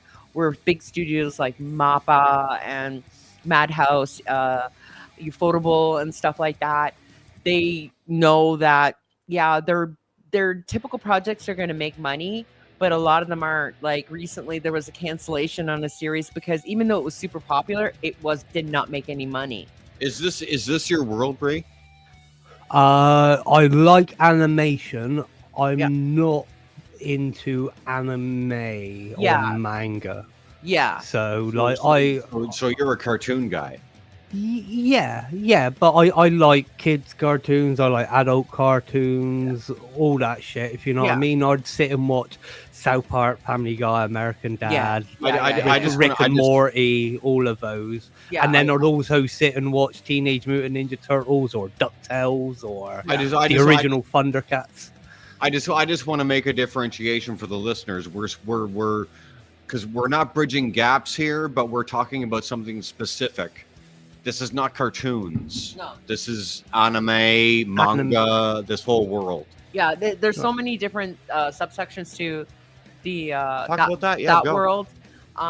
Like there's manga, there's light novels, there's and then there's anime. Whether it's short form or long form, OAVs, which are movies, stuff like that. OAV? Yeah, it's like What's OAV? I don't know what OAV stands for, but it's like a movie. So it's like, say they had a season and then they're taking a break, and it's going to take them a while to release season 2. So they release a movie to fill in the gaps before the second season starts. Yeah. Stop fucking with your Sorry, hair. no, I hit. Shut the. Yeah, no, I get you. Yeah, because it's not like I'm blind to the anime scene. Like I've heard of the big ones. Like I've heard of stuff like Attack on Titans and Gundam and things like that. You know what I mean? So I'm not blind to it all, but it's because the whole thing is, I think a lot of I'm going to say it, Caucasian market. I'll say it. A lot of people don't like to read subtitles, and I get that. So sometimes they'll watch things that are just specifically dubbed. And some dubs are great, and some dubs are fucking awful. Some of them are like a joke. It's sort of like a cult classic. There's one I think it's called Ghost Stories, that apparently is like a cult classic in the community because it's such an awful dub. And it was almost like you could tell that the people that walked in just said fuck it, and it's like they just didn't give a shit anymore. And so it's become this sort of cult classic for people to watch. But also at the same time, there's great dubs. Incidentally, for anyone who's going to hear this on SoundCloud, when we came on air a little over an hour ago, I had no idea that my own show was going to be hijacked by my girlfriend. That's the whole point of having her on, isn't it? Fuck me! We have been on air for I don't know how long now, and hour and 25. Okay, so approaching an hour and a half, and it has been you two wall to wall. I should just sit back and pop some popcorn, whatever the fuck. Ay, Jesus. Talk, go. Well, you Go. wanted me to come on so bad. Yeah, Yes, I exactly. did. No, Exactly. no. Don't mistake what I'm saying. This has been a year in the making. At least. I am grateful that you're doing this today, honey. I love you for doing this. I'm just waiting for her to break out with cringe stories of you. That will happen eventually because I'm pretty.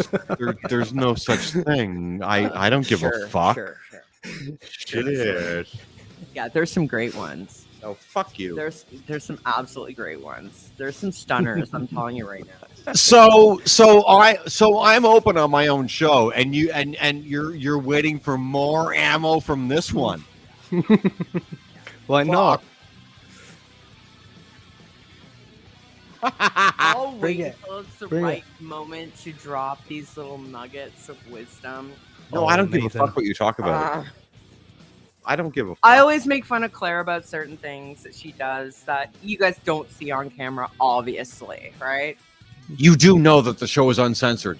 Yes. So like, because we've been together now for 11 years. So, yeah, there's like certain habits or things that we both do. You know, like I have my things that annoy the fuck out of her and vice versa. Yeah. Some of my favorite things are when Klayre thinks something is real that's not real. So probably when we first moved here, the first 2 years we were here, I forget we were watching on TV.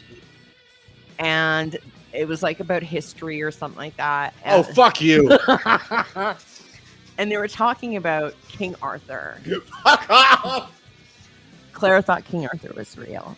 So I told her it's an amalgamation of several kings and it's a fantasy story. And the Knights of the Round Table don't exist. They're just based on historical figures and they just created characters around them.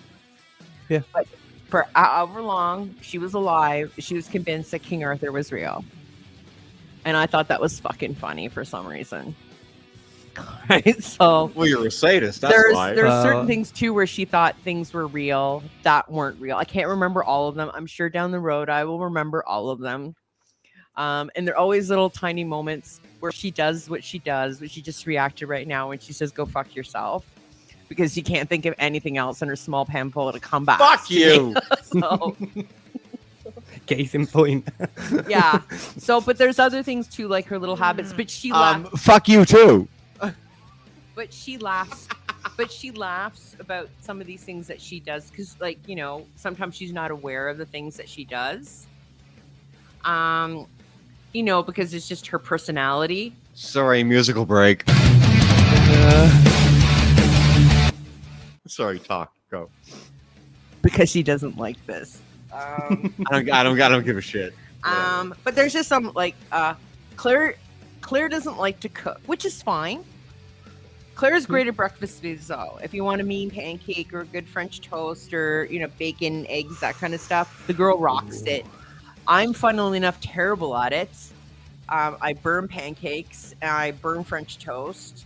I can't eat eggs a certain way because of my stomach. So I can only have like fried eggs, but I can't have scrambled. It's the death of me, even though I love scrambled eggs. And even like bacon sometimes. It just depends. I'm sure you relate, Ben, because I think we're very similar in certain ways, health-wise. Yeah. I have. So we have to watch IBS. like what we eat. And sometimes we'll take the risk because we really, really want the pizza or something like that. And you're like, fuck it, I'm going to feel like shit in an hour, but I really want this fucking whatever it is. So coleslaw's mine. Yeah, so sometimes I'll take a break for like a couple of months and then I'll take the risk. And sometimes I'm fine. It's just if I keep doing it the day after day after day, then all of a sudden the attack will happen. And I'm lying on the couch feeling like the world is ending. You know, because my stomach feels like it's cramping and it's uncomfortable and stuff. And I didn't get this till after the wonderful signs of menopause. The things they don't talk to us girls about when we're younger, I wish they did, because it's bullshit. It's this shit that we have to deal with when we start going through that bullshit. But that's another story for another day. You know, but Klayre doesn't like to cook because when I ever have gotten her to cook, it's like the battle of the ages is happening in the kitchen. Klayre's not a multitasker. You know, so say it's like you have to boil potatoes, et cetera, et cetera, et cetera. Something is getting burned. My favorite thing was one night I asked her the simple instruction of watch the oven because I put lasagna inside the oven. Oh, that night. I woke because I was like, that's when I used to take naps. I don't do naps anymore because I have insomnia, so I just don't give a shit. So it's like once in a blue moon, I'll have a nap. Like I'll fall asleep on the couch accidentally after Klayre goes to bed for an hour, and then I'm up, you know, till fucking, you know, Ben, I'm up to like God hour in the morning, right? So I all of a sudden get up and I smell this smell, and I see her just sitting on the couch doing whatever, looking at her phone, and I go look at the lasagna on the stove, and it is black. And she's ignoring the fact that she's done this. I said, I gave you an instruction to watch the oven. It's just one thing. So we don't get her to do that stuff anymore. We get her to do grilled cheese and stuff like that, but we don't get her to do anything where there's more than one thing or even just one thing, because you're not going to be able to eat later. And then we typically have to order out after that because, well, I'm not eating burnt lasagna. Thank you. Yeah. So Claire's yeah, queen of the munchies. Yeah, and she gets upset over everything, which is kind of funny too. And, but I'm pretty sure you already know that, Ben. She's a lit match, this one. Yeah. Like she's just raw nerve. Like this isn't really skin; it's just a big nerve. You know, it's an illusion that the camera creates. It's a filter. You know, and I don't understand because I learned when I was in my 30s. That don't sweat the small stuff because it just creates like unneeded or unwanted stress.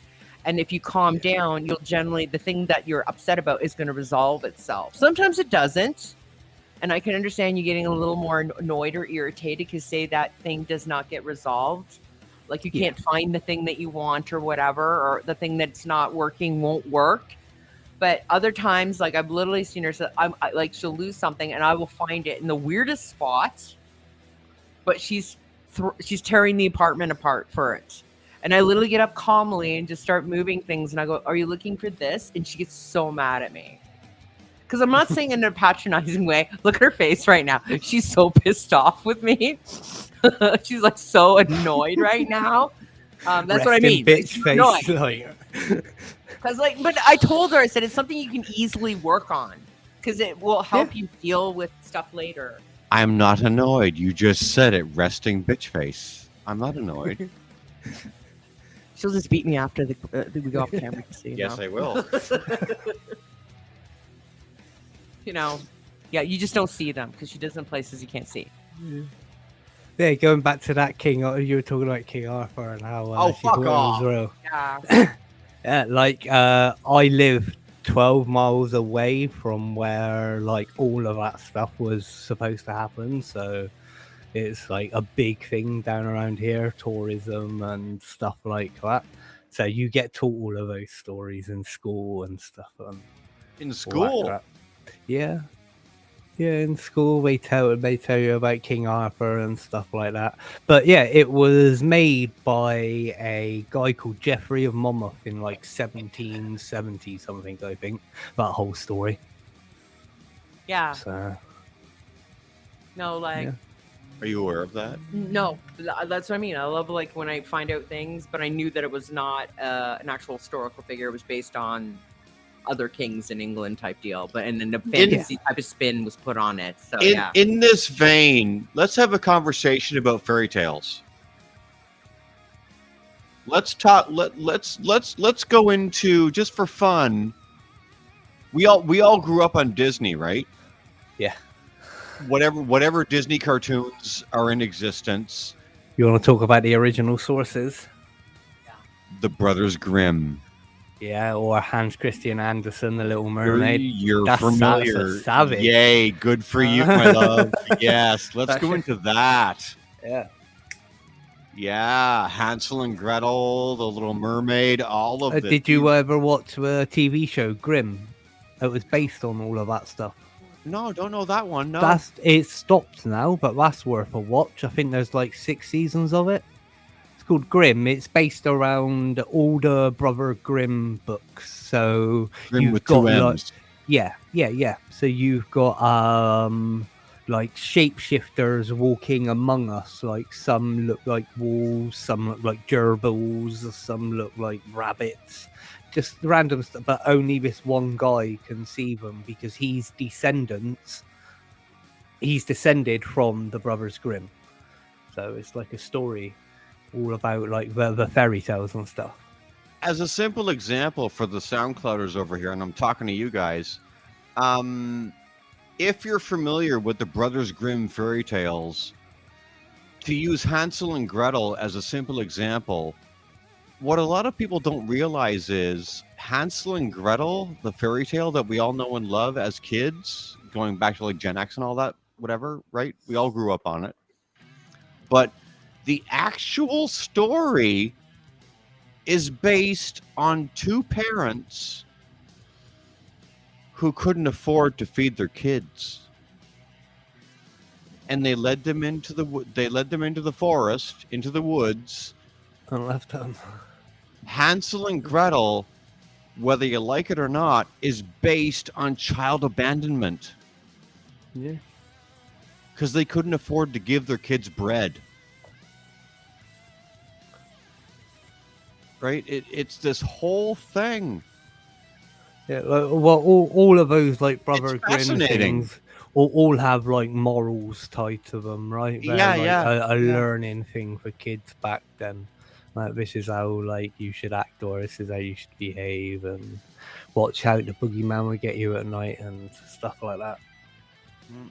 So a lot of them were made to scare kids to sleep more than lullaby them to sleep, right? You had a It's point. like What were you gonna say? it's like the Little Mermaid, the book. Right, she has her fucking big feet one. chopped off. Yeah, she has her feet chopped off in the end, right? The Little Mermaid is a grim tale. Mm-hmm. It ain't cool. Yeah, she becomes part of the ocean or something like that. Like she basically melts into the ocean. Like she. Yeah.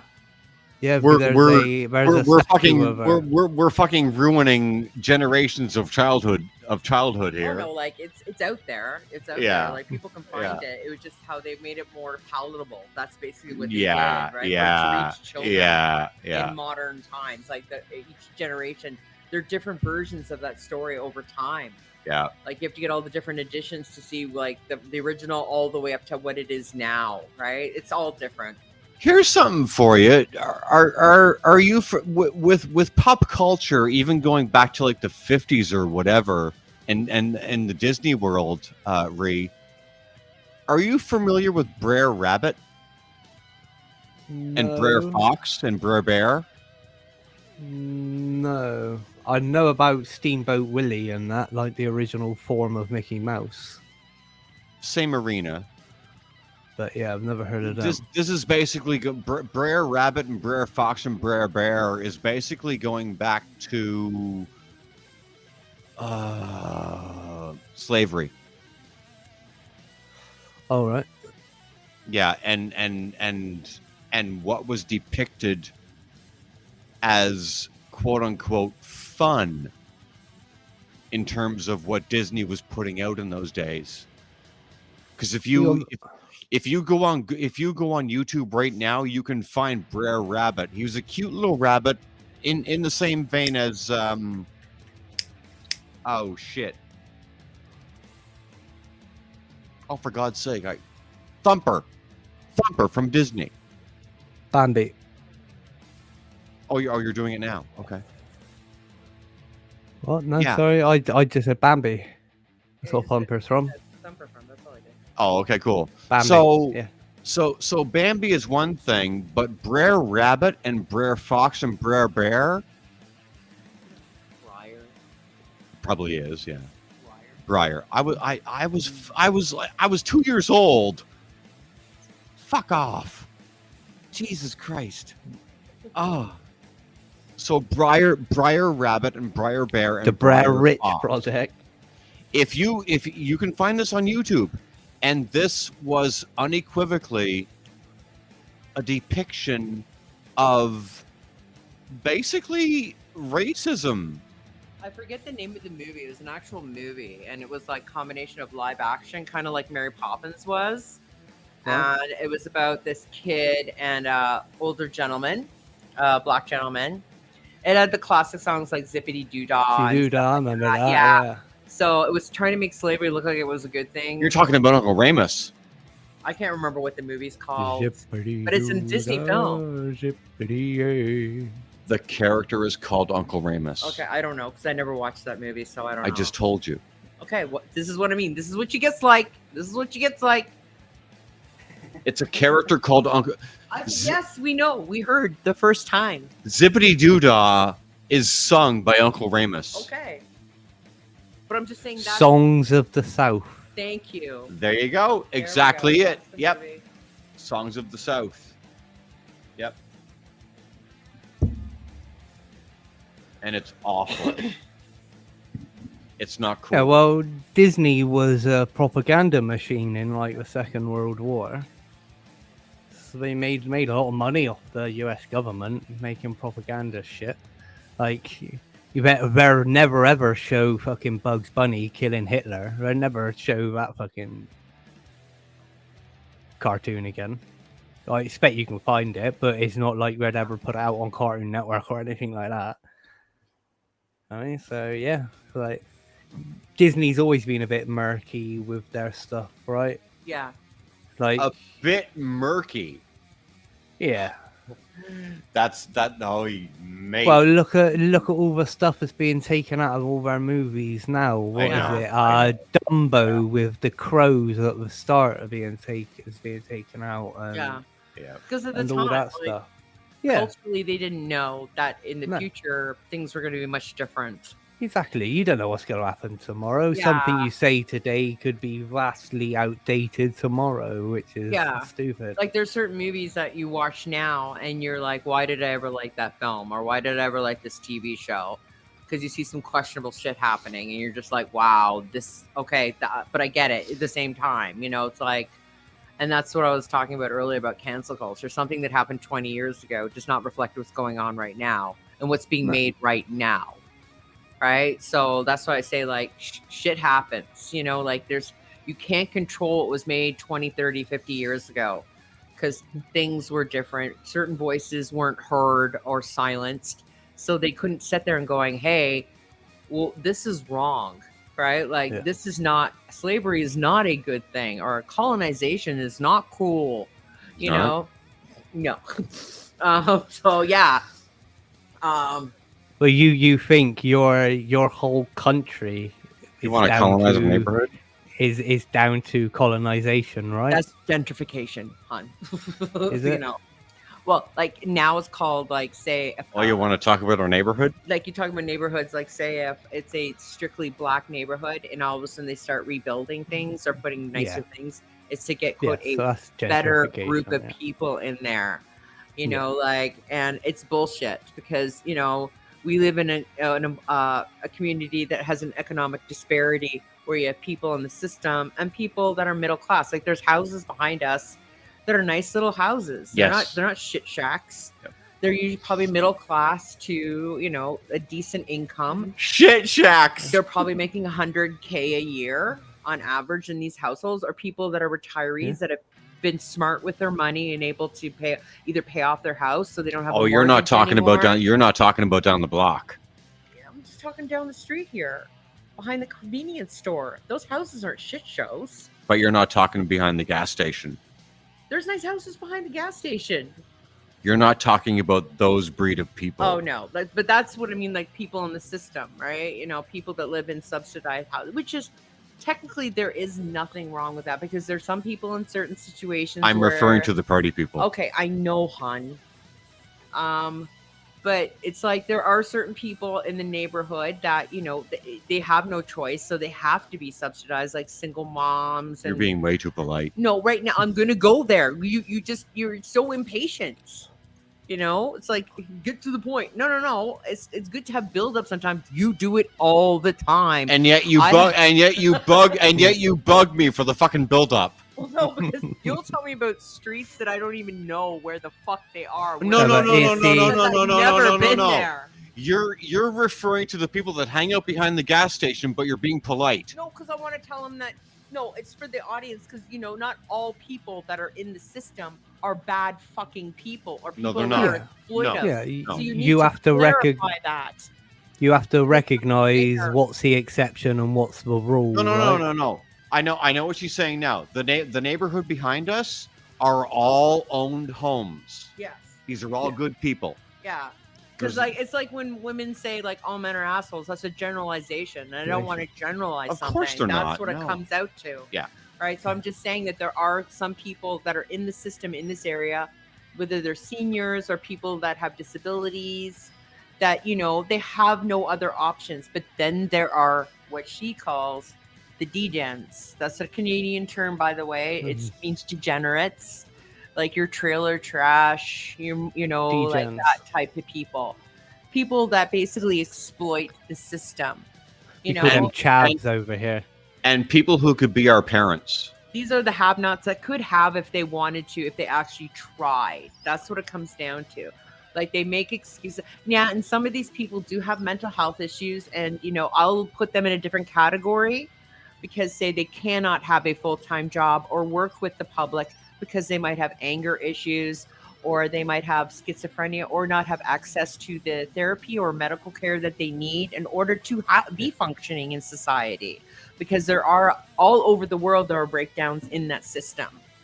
Right, everyone's on wait lists, of course, and whatnot, or on the wrong medication, et cetera, et cetera, et cetera. So I will put them out of this too. But there is a small sector of people that probably could have maybe a factory job, a labor job, or maybe work in construction or whatever it is. Like they could work, but they literally, because I used to work in the mall, I still do, but I used to work at a coffee shop in the mall. And at the end of the month, on a Tuesday, it's usually the last Tuesday of every month, that's when all the benefits will come out for ODSP, SA, which is welfare for Dole or other. But here it's called Ontario Works. What you're talking about is payday. Yeah, no, I was going to get there, but you stole it, of course. Of course. Gyro Day, it used to be called they over would here. They would call it payday. So I would hear it a couple of times. And me being there, you want to first, acclimate to where you work because it was a new area for me because we just moved down here. We've been here for a year, but I worked at another one of their locations and it got closed down. So I wanted to get used to the neighborhood first, but I kept hearing that from. Oh, when you were at Cup. Yeah, when I was at Second Cup, jobs that I mentioned the names for, I actually liked working for. Anything I don't mention, you can just guess. Okay, I'll let you guys guess because some of the companies that work for are huge, massive corporations. When I say Cup for the SoundClouders, I mean Second Cup. Is Second Cup Canadian? Yes, and it kind of no longer exists. There are very few left now because the company kind of made some bad business decisions. And you used to work for Starbucks too. That's what I was going to say. Don't say corporations I don't want to talk about. I said I will mention jobs that I worked for, but not mention the names because I don't care about them. Man. I'm being honest. I don't want to be honest because I don't care about talking about that company. That's fine. You don't have to. Because it's like working for McDonald's. You don't have to. I'd love to be a fly in your house for one day. My love, you can on the wall watching you two. It's not that it's okay. You can mention the company you worked for without talking about them. Yeah, that's what I mean. Like, I don't want to tell people where I work. They can guess anyways because it's one of the biggest fucking corporations when it comes to coffee. So if I said a massive corporation dealing with coffee, majority of the world's going to know what I'm talking about without mentioning their fucking name. Well, pardon me. Yeah, so pardon you. No, it's just like, it's like when I first worked for that company, I'll just put it out there. It was good in the beginning. In the end, it was garbage. That's all I'm going to say on that. Yeah. But I will talk about customer stories from that whenever you guys want me to because they're awesome. Customer stories to do with coffee, whether it's them or Second Cup. are amazing because Second cup was awesome. People getting upset about coffee to me is the funniest fucking shit. Like, it's fucking coffee. Relax. There are bigger, better things to cry about or get angry about. And that's the than thing. Fucking coffee. If they're already highly strung before they have their coffee, fuck knows what they're gonna be on that coffee. Yeah, like it's amazing. And I was telling Klayre, so when I worked for them, and I'm just gonna call them, they the customer. I worked at several locations. I started my career off at basically a Victorian home remodeled into one of their stores in a very hoity-toity area in the suburbs where I used to live. Yorkville. Markham. It was basically, this is back in the 90s because I started working for them in 1997, I think it was. Yeah. And Really? yes, 1997. And there was this is the good old days of like you go to the newspaper and they have an ad like jobs, whatever. And so I went to the lineup. There was over 500 people waiting in this fucking line because they were new to Canada. Really? There was maybe 5 or 6 locations at the time. And I was one of 20 people that were picked to work at the store. Out of 500. Out of 500 people. And these people were waiting in lines, curled around this little tiny quaint main street. It was very like kitschy and like very like hoity-toity rich people type of vibe. And I lived in Markham, and I lived in a nice area in Markham, very middle class neighborhood. It was behind a school that I went to junior high for. That's grades 7 and 8 for anyone in North America. Or, it's like just before high school is the best way to describe it. So standing in that lineup with those 500 people, your employment history was what? I've been working since I was 14. Technically 12. I did the typical 12-year-old jobs where I had a newspaper route for the Globe and Mail, which is still a big newspaper in Canada. They died out now, paper rounds. I used to have one as well at 14. Up at 5 a.m. in the morning. Fuck yeah. And babysitting. I did a lot of babysitting and stuff like that. And then when I was like 14, 15, we moved to this kind of area that was starting to be developed up in Markham, where they had a convenience, like a little plaza at the corner, about a 3-minute walk from where I lived, because we lived in a townhouse at the time. And it was a convenience store run by this wonderful family. I don't know where they are, but their names were George and Yasmin. They were the loveliest human beings I've ever worked for. I worked for them for like 3 or 4 years. Basically my high school career, I worked there. So I was like a cashier, a stock person, whatever. And that's my first taste of customer service. But back then, because it was a very small community, it was a lot of Italian immigrants. It was a very white neighborhood. Anywhere beyond, it was a certain road. That's when you had your more Southeast Asians. That community was becoming to immigrate to Canada. And then I started working for Woolco. Now, Woolco's Woolworths, for people that don't know. Right, okay, yeah. Woolworths died out over here years ago. It was after my shitty stint at college when I basically repeated a grade all over again in my eyes. I spent fucking I had a government loan, but Sheridan. It's Sheridan College, a great school for animation, by the way, if anyone wants to know. And art school in Toronto. No, it's in Oakville. Is it in Oakville? It's in Oakville. Yes, I lived in Mississauga at the time. I lived in a dorm. But they have a Toronto campus. No, they don't. It's Oakville and Mississauga. What am I thinking of? OCAD, Ontario College of Design. No. Off the DVP, doesn't Sheridan have a campus? No, that's Seneca. Seneca, that's what I'm thinking of. Sorry. Yeah, okay. Yeah. Okay. Cool. I've been in Toronto all my life. Okay. I don't. Fuck. I'm sorry. Okay. Fuck. And because I did my shitty stint, I dropped out because I basically. I did when I lived in the dorm, it was a nurse's dorm because there was a hospital behind us, which is great because if you got sick, there you go. And we knew a lot of nurses in the building too. And so we lived there. And so I would basically, the first couple of months, up to January of that year, December of that year, I did go to school, but I realized it was just like me repeating grade 13. Grade 13 doesn't exist in Canada anymore. It used to. I think they should bring it back. I think it's a better way of them to make sure that kids are actually ready to go on to like university or college. Dropping them into school at 17 or 18, I just don't think mentally they're prepared for it. So that's just my own opinion, though. Because a lot of my friends, what they do is they take a year off, work to save up for school, or say go travel or something like that, and then go to college or university. Why did you It's a drop? lot. Because I just didn't show up to class because I kept going to clubs. It's I a would lot go- different over here. yeah, The I would school, go to, like, I would go to clubs with my friends. So yeah, Yeah, but yeah, like you leave my girl's a school. clubber. yeah, Oh, but a different scene of clubs altogether. My girl is a retired clubber. She's seen the 80s.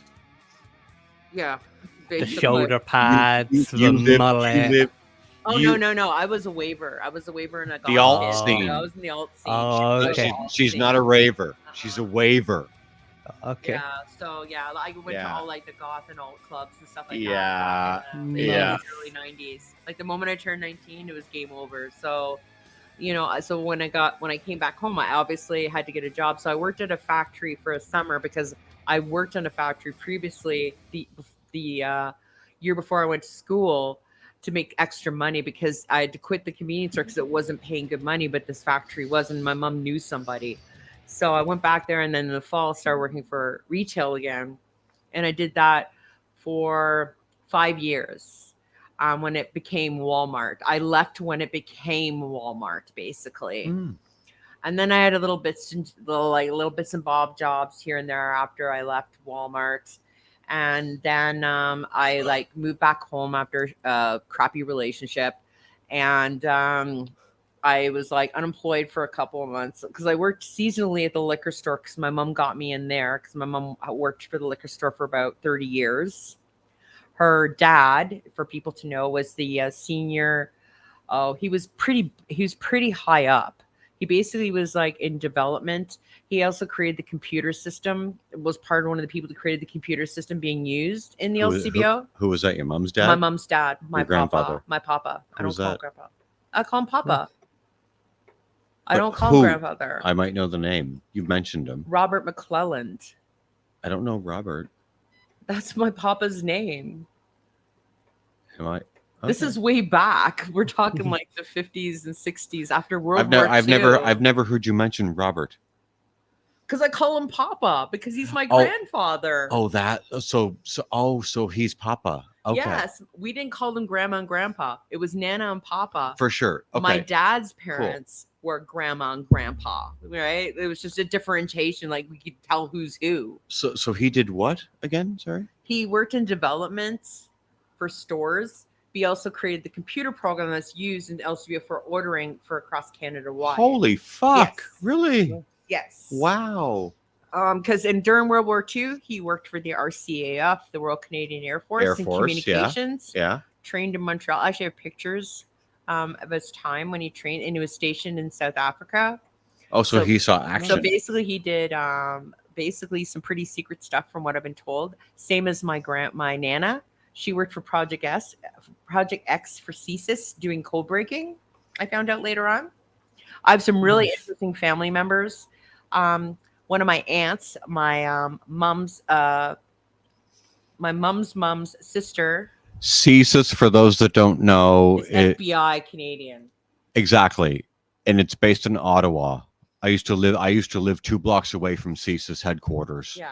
CSIS, if you're involved in CSIS, you're no joke. Yeah. So sorry, go ahead. Just for the listeners, go ahead, hon. Yeah, and my Aunt Althea, that's what she was called. She was a very eccentric woman. She lived in Regina, Saskatchewan. I only knew her. I love that, the name of that place, Yeah. Regina, Yes. Saskatchewan. Um, Fucking amazing. Vagina, Saskatchewan. Oh, good. 12-year-old humor. Yeah. Awesome. Yeah. I can't wait. She was very eccentric. I thought of her as an artist because she'd always do paintings and stuff like that. I didn't know until much later on that she was the first woman to graduate from the veterinary college in Canada, and then became a biological into biology, like especially to do disease and stuff, and worked for the CDC in Washington D.C. for a while. Holy So shit. yeah, that was really interesting to find out from my mom that she basically was the first woman in Canada to graduate from veterinary school and then got into the studies of basically viruses and whatnot. I don't know what for, but she did work in Washington, D.C. for a brief stint for the CDC. CDC is what, The Center of Disease Control. for the listeners? Yes. So yeah, it's really interesting. My mom, she's really big into genealogy. So she finds out these really interesting stories about my family that I had no clue about, especially on my mom's side. My mom's trying to work on my dad's side, but it's really difficult apparently. We just know that they immigrated originally from Scotland to Quebec and then just pushed on after that. That's on my dad's side. They On went my- to Quebec on purpose. Well, back then a lot of Scots and Irish Off the actually Atlantic. landed in where it came from, the St. Lawrence, basically got off in Montreal and So stuff Montreal, like that, Quebec and basically City. settled in Quebec City because Ontario, I guess, was just a little too far to go. St. Lawrence Seaway. Yeah. Yeah. But what my mom's side, it was from Germany and then through America and up to Canada on the West Coast to BC, Saskatchewan, Alberta. My great grandmother, she lived to the age of 99. She wrote a book about her time growing up in a log cabin in Alberta, right? Because my grandma, my nana, her name was Helen Hillary. No, it was Helen Burl and Hillary Durrell. She was fraternal twins. Her brother lived in Alberta. And I went twice. Well, actually, been out 3 times to the West Coast. You never told me about her. Who was the one in? Who was the one in the home? Who? That's my dad's mom. That's grandma. Oh, okay. Yeah. But where was that? Newmarket. Newmarket. Sorry. Yeah. Okay. Yeah, like because I grew up a lot. I don't know what you're talking about right now. I grew up mostly with my mom's parents. Yeah. Knowing my mom's parents, because there's a lot of friction and tension with my dad's side of the family. I could talk about this because my dad has passed. He passed away when he was 60 from cancer. Like not from cancer, from a botched surgery resulting in him them removing the cancer. So basically his parents, I know his dad worked for Molson's Brewery for a while, and grandma Jessie or Jessica. Jessie, thank you. She was just, you're basically a housewife, right? Like, just stay at home. Did she ever work, Jessie? I think when she was younger, she told me she did, but I can't remember. A little shit job, whatever. Yeah, probably retail or something like that. So Jessie was a mom. Yes. But my mom's side of the family is the more fascinating side historically, like as you've told me, genealogy wise, yeah. What these people did, where they came from, things that they've done. It's just fascinating because you think, oh, okay, your family's your family. And it's okay if your family's just boring, nothing exciting happens. You don't have any sort of like momentous moments in history. But it's interesting when you find out that part of your family actually did great things. Don't you have Viking leanings in your bloodline? Yes, that's on my mom's side again. In Ireland, they went to our first home in Northern Ireland. Vikings. Yes.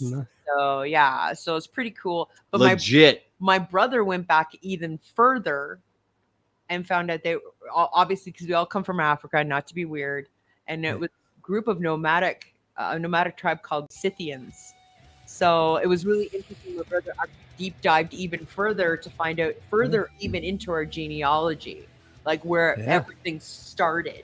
So you can go that far back. It's fucking amazing. Yeah, because he had a friend that worked in like a DNA lab, and got him my brother gave him whatever and went deep dive into it, right, to like go further. So because we were always like, my family's always been fascinated in history, like where do we come from, and where, basically like my mom, I forget, there was a scandal in one of our American relatives that immigrated from Germany, but I can't remember what it was, but it was pretty scandalous. I think he was married to an indigenous person. And back then, that was a pretty scandalous thing to Back be. then, yeah. So, yeah, and it wasn't talked about. So, when my mom found out that too, that was really interesting. Yeah. So you it's have just, to tip your hat to the old timers Yeah. that come over on the first boats because you know what your winters are like now. Imagine Yeah. living that with like no shelter, Yeah. stuff like that. You know what I mean, like they Fucking were Newfoundland. They were hardcore to be able to survive. I was having a conversation with a recently former coworker of mine who's from Newfoundland, and this thing was a book from back in the day whenever it happened. But everyone who knows Canadian East Coast lore might know about this. But there was a situation on the East Coast north of PEI, and by that I mean Newfoundland, where it was like crossing the ice and the whole thing, right? It was like the dead of winter, and they were doing what they had to do to survive. And I forget what Mike said the circumstances were, and I've lost contact with him because he's a bitch, but he told me about this situation back in those years. This was like 1940s Newfoundland, right? Yeah. So this is like February, and there was a situation where there was a father and son on the ice out off the coast of Newfoundland, and the father was carrying his son, and his son at some point looked at his father in the eye and said, "It's time to go."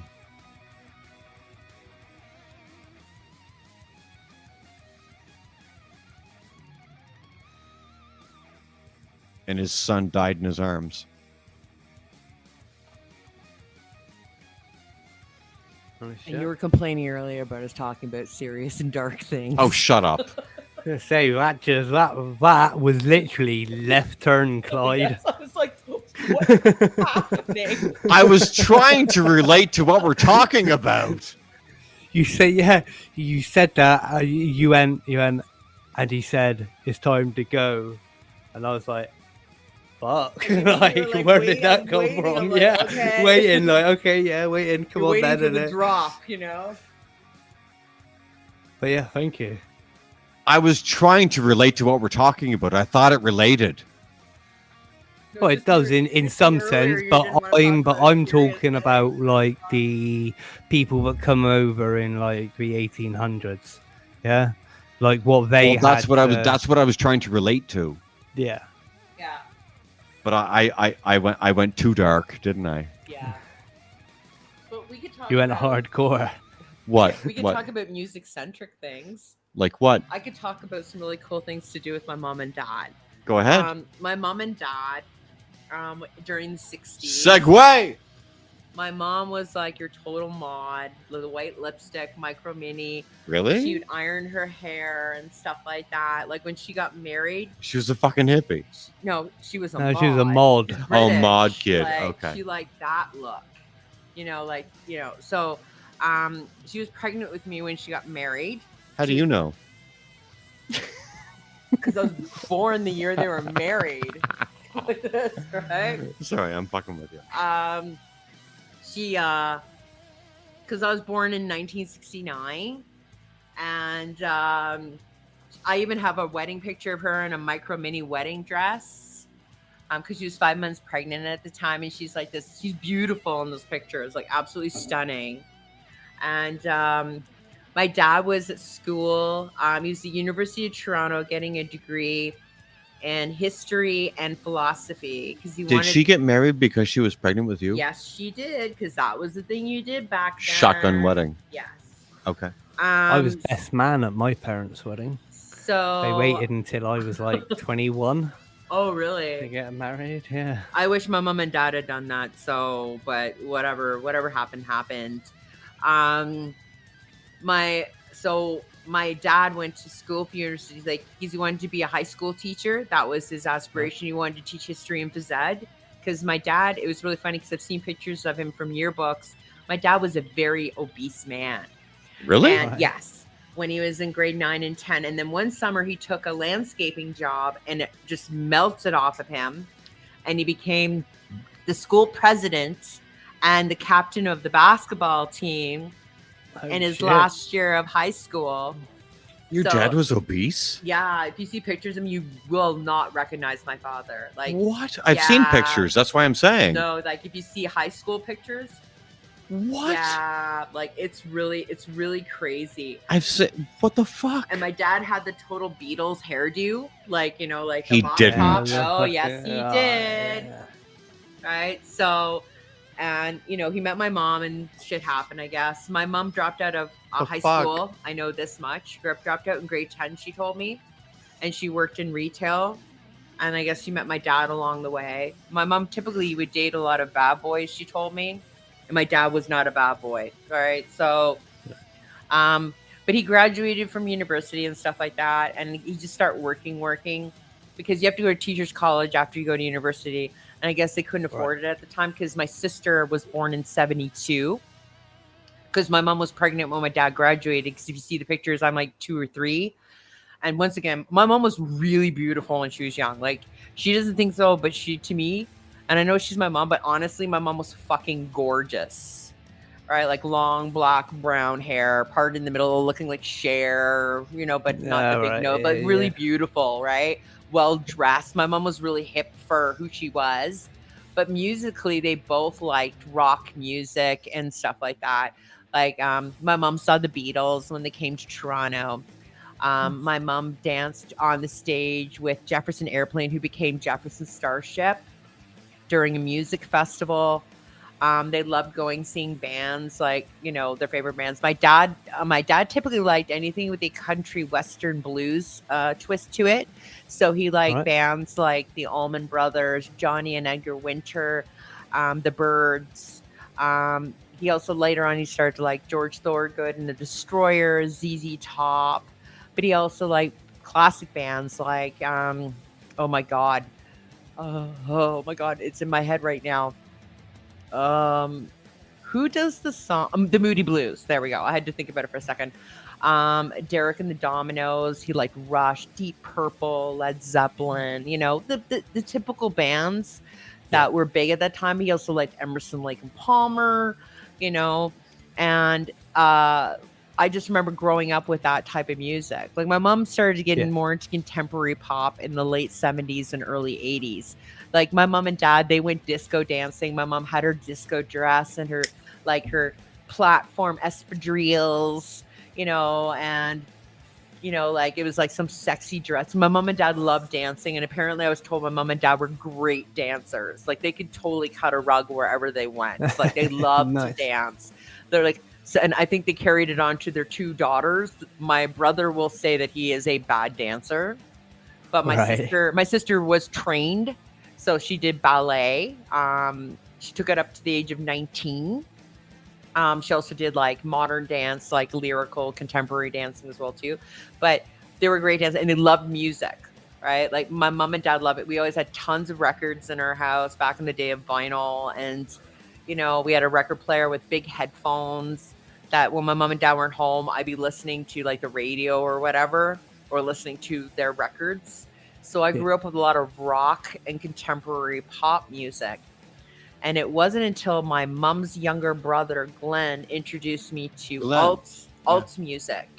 Because he would take us sometimes for the weekend. Because he was like the cool hip uncle. Like my mom's brothers were like the cool hip uncles. Like my uncle Burton, that's my mom's older brother. He works for the Ontario government as a geologist. Is he a geologist? Yes, he's a geologist. So that's what he went to school for. But he always had really cool cars and he rode motorbikes, and so did my uncle Glenn. So like my uncle Burton had an Alfa Romeo Spider convertible, and he would always drive us in it. And then we would have like when they started getting motorbikes, I would always go in the back of the motorbikes, which terrified my mother, but I fucking loved them. Like I loved being on them. Like they'd always take us on cool day trips and stuff like that. And my uncle Burton, when he moved to BC, because he was working for the BC government out there, he lived on the island, Victoria, just outside of Victoria. Beautiful town, a lovely. It's a nice place to visit. If you want to retire or you have a very eccentric lifestyle, it's a great place to live. Very community, very friendly. Just you have to go from ferries to get from the island and stuff. That's the only disadvantage. Vancouver Island, right? Yes, and he had one of those big, huge 8-track ones with the reels. So he introduced me to Mike Oldfield, Tubular Bells. He got me to listen to it on that, and it's fucking awesome. Was it Exorcist, isn't it? Yeah, because he knew. Yeah, he knew. No, it's Halloween. No, it's Exorcist. Oh, it is the Exorcist. Yeah, because John Carpenter was the one that basically created the soundtrack for Halloween on his keyboard, because he was a music composer and a bunch of other things besides being a director. And because he knew I was into horror, because he had a bunch of books downstairs. So when I went there for a summer, once when I was 12 and once when I was 16. And I would just read books because we were there for, I think, one summer we were there for 2 months, and another time we were there for a month. And for the 2-month time, I would just read books. So I read like Carrie and stuff like that. And I also read Hitchhiker's Guide to the Galaxy. Like that was like a cool book that I read. Because he had a really cool, like my uncle Bert and Glenn were just cool. Hunter S. Thompson. No, it's Hunter and Thompson. That's a British author, right? Hunter S. Thompson is Fear and Loathing. Fear and Loathing. Fear and Loathing and the Rum Diaries. I forget the author's name for Hitchhikers, because I've read Restaurant at the End of the Universe as well too. Like I read those 2 books because my uncle had both of them, so I just decided to read them. Douglas Adams. Yes, thank you. Is it Douglas Adams? It's Douglas Adams. I think so. Douglas fucking Adams. Yeah. Yeah. So like they were just cool uncles, but Burton listened to different types of music, but Glenn listened to like a lot of British music, much like my mom and dad did. But it was all like Human League and Depeche Mode and stuff like that. Really? Yes. Joy Division. Yeah. So like there you go. He was in the car with his mixtapes and he'd play it for us, and then we'd go home to his house and he'd play like the actual albums for me.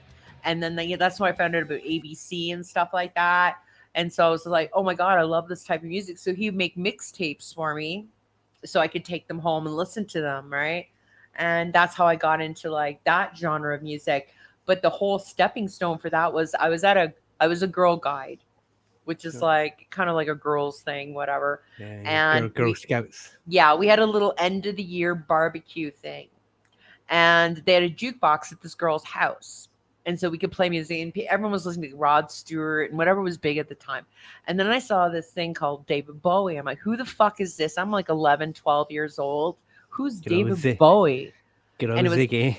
And it was Ashes to Ashes, actually. Ziggy Stardust.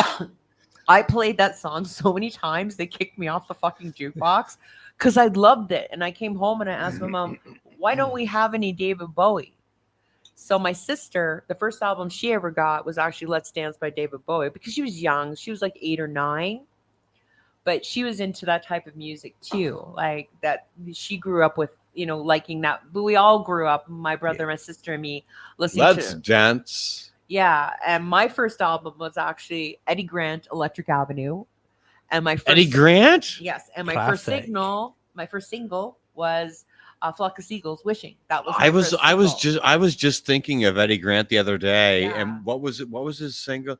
I don't want to dance. Dance to your baby no more. And you know what I did? Something to hurt you though. You know what I did? I messaged Kid Dynamo about that, and I said, mate, you have to do something with this. And he said, let me see if I have an acapella of I Don't Want to Dance, because we all know that song. What was the other one? You just said it. Electric Avenue. I don't know that. I don't want to rock down to Electric Avenue. and then we take it higher. And they also had the Is song, that Eddie Hey. Grant? and then they also Yeah, did that's Killer Eddie on Grant. the Rampage. Killer on the Rampage. I And don't then know he that did one. I'm Romancing the Stone. He did the theme song for Romancing the Stone as well. Okay, too. you're above my pay grade now. Yeah, so like I don't know. That's That's- Michael Douglas, wasn't it? Romance in the Stone. and Yeah. what's her name? Hey Amber, how's it going? So yeah, so I like grew up listening to like a lot of, so I started buying my own stuff, like vinyl. Like after that, I bought like Eurythmics and Thompson Twins see Amber? and Hello Amber, and Hi, Amber. and Oh, but the feeling is bad. Amber D in the chat right now giving us the lyrics to fucking Eddie Grant. so I grew up with all that stuff. But the album that was the catalyst for me to like basically define my taste that I would have my entire life was soundtracks. One of the albums I got when I was 8 years old, because I saw the movie in the theaters when I was 7 with my uncle, the cool Uncle Glenn. He would take us to all the cool movies that all my friends couldn't go to. And we saw Star Wars, me and my sister. My sister was like 3, I was 7. We had the best time. I became obsessed with that movie. So that year for Christmas, I got the album. And when I lived in Oshawa with my parents, there was a little cubby in our entertainment unit. And I would hide underneath it with my dad's big headphones, listening to that soundtrack over and over and over again. And I'd create all these cool stories inside of my head. And I just became obsessed with soundtracks after that. And I reenact the opening scene with Darth Vader showing up Thursday with all my friends. We get into costumes and like play the music. Because there were things like me and Klayre were talking about first crushes and stuff like that. Yes. And mine were always like cartoon characters for some stupid fucking reason. I liked certain shows. So my mom thought I liked the people on the show. So she'd buy me their music. And I never listened to it. So I had I think it was Sean Cassidy, and I had Donnie Marie Osmond, just because I liked the Hardy Boys and I liked the Donnie Marie show because I was little.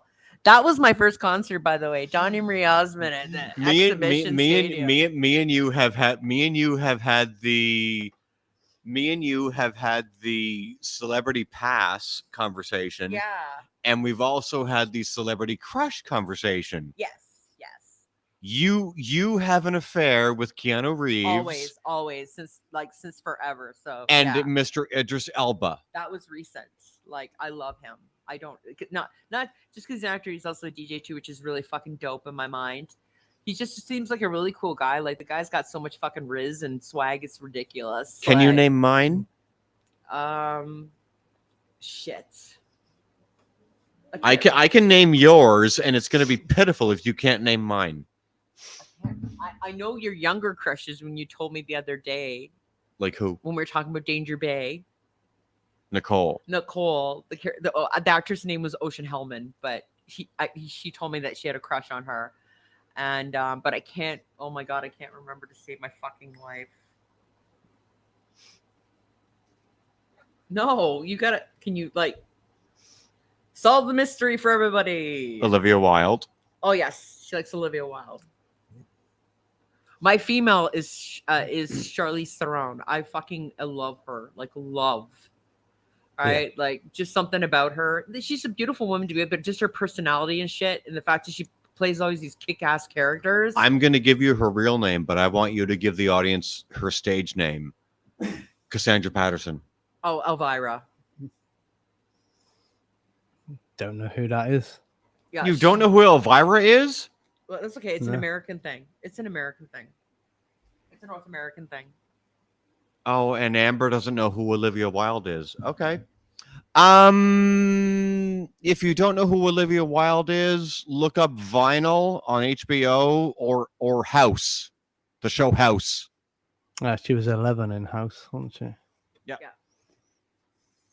And if you she don't also know who dated if you don't know who Elvira is, come on, look her up. She's like a legendary horror icon. She used to do a late night TV show. She watched a lot of B horror movies and stuff like that. Yeah. She's very beloved within the LGBTQIA community. Yep. As sort of an icon.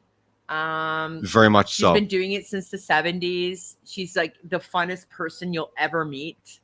Cassandra Patterson / Elvira got her start as an underage girl in Vegas, sneaking into clubs in Vegas. How? Because she would make herself look 25. And then she just started working for late night television. She built her career on that. And public Yep. television in LA. So yeah, and then she became well known, like word of mouth. People started talking about her. Yep. So she's sort of like, she's iconic in North American culture. Like Canadians and Americans know who she is. And there probably are some international people, probably mostly people within the LGBT or horror community. The horror community, yes. Would know who she is. Yes. Because she's been around for decades. Ever. And she still looks great for her age. Oh my God, she looks amazing. So, like she was very voluptuous is the best way to describe it.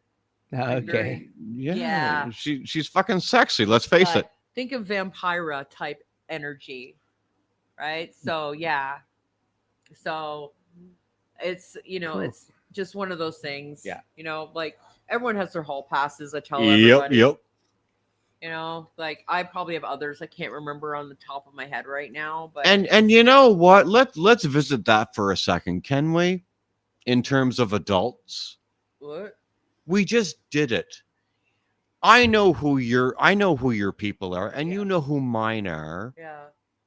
Why do couples nowadays, and not even nowadays, but for decades behind us, get so fucking up their own asses about if their partner looks at someone who they like? Well, I think that's just to do basically like. But the whole thing is like, what the fuck? Well, here's what it comes down to. I'm not a psychologist or psychiatrist, just putting it out there right now, so you all Amber's know. giving us Reese Witherspoon. Oh, cool. She's an awesome actress. Yes.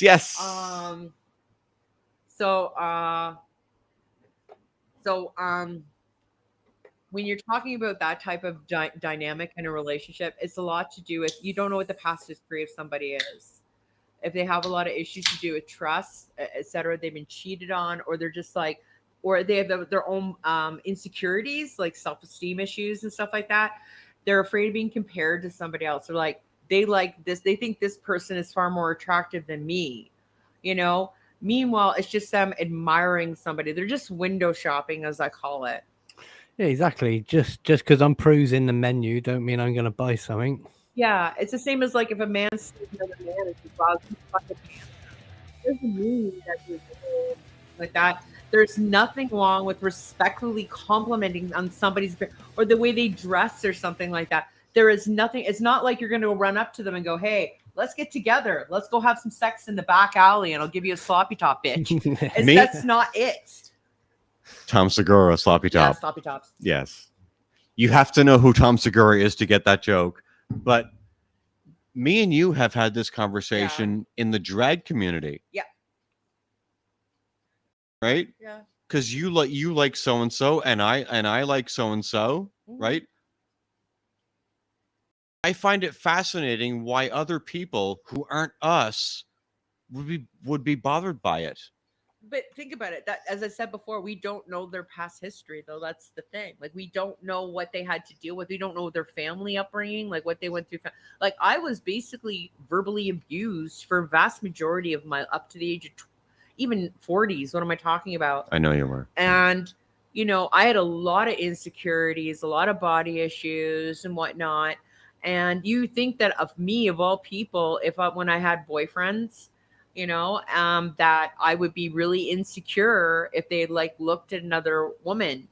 Now, if they're being shady about it, that's a different conversation. But if they look at someone and go, "Wow, she's pretty," I wouldn't think to myself, I need to look like her in order to be validated and worthy of being with this person, because I knew I was the one going home with them. I was the one with them. So chat's saying it's because it's because it affects our sense of security, more prevalent in heterosexuality. Yes, absolutely. Which is not us. Even though I know you guys would never do anything. I don't quite know what that last statement that Amber said No, means. she means I- even though she knows Guy, as in Guyver, would never do anything. Yeah. She Oh, would that's still what get she meant. jealous. Okay, She's okay. saying her she's saying okay. her partner wouldn't do anything. And there's nothing Okay. wrong for like Cool. her partner to go, oh wow, she's really hot.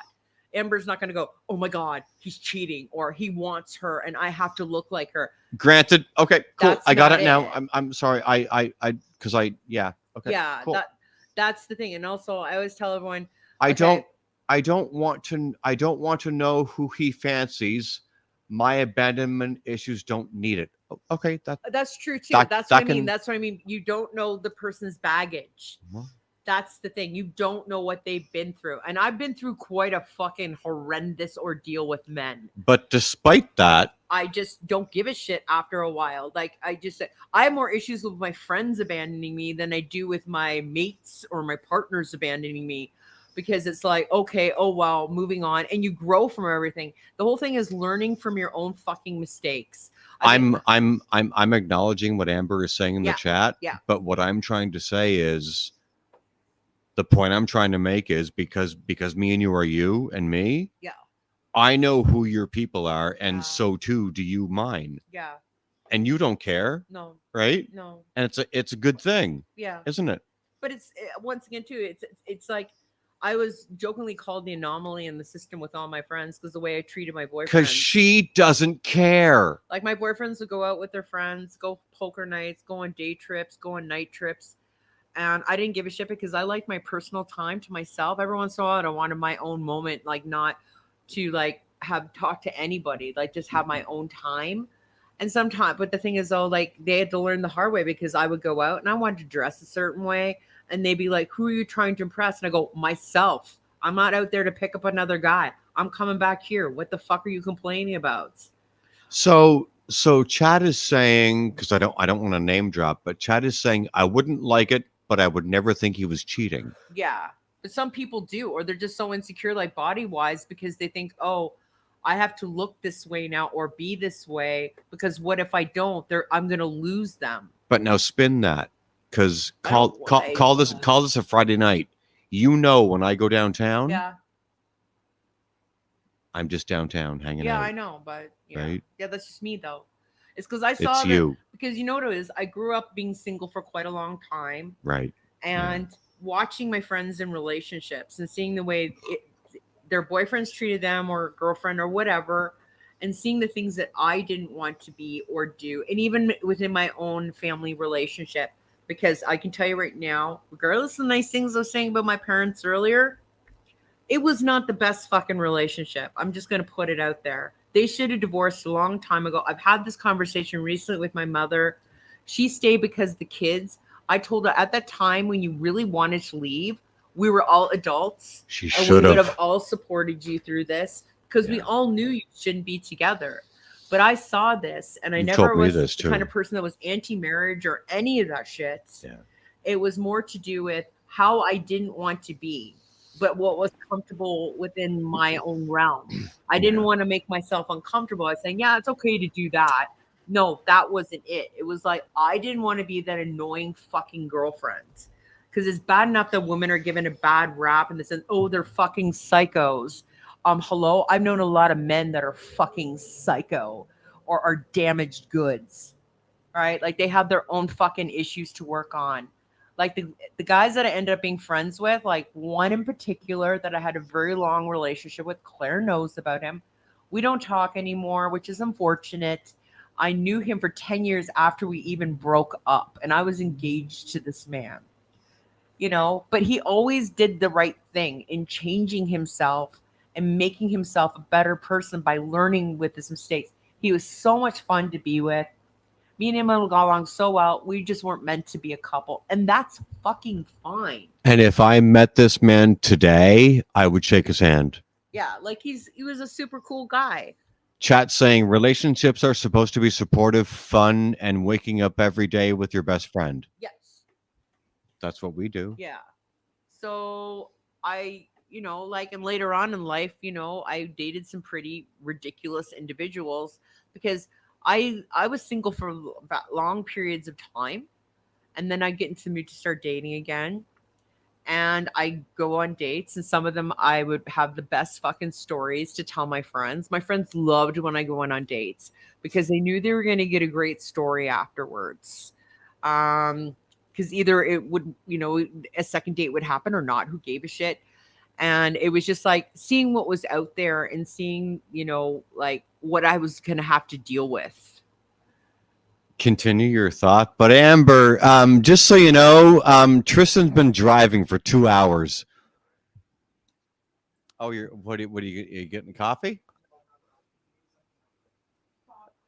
Okay. Fuck's sakes. Now I'm on the mic. Now I got to fucking drive. Okay. Hot mic. Fuck me. What am I going to talk about now? Fuck's sakes. Tristan's been driving for like a fucking hour. I don't know what to talk about. Fuck me. This has been amazing though. I love this. Yeah, it's been fun. This is fucking amazing for me, guys.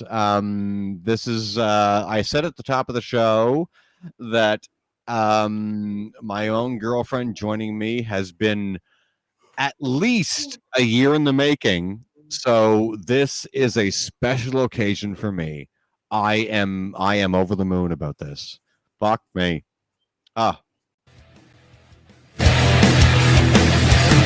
Musical interlude.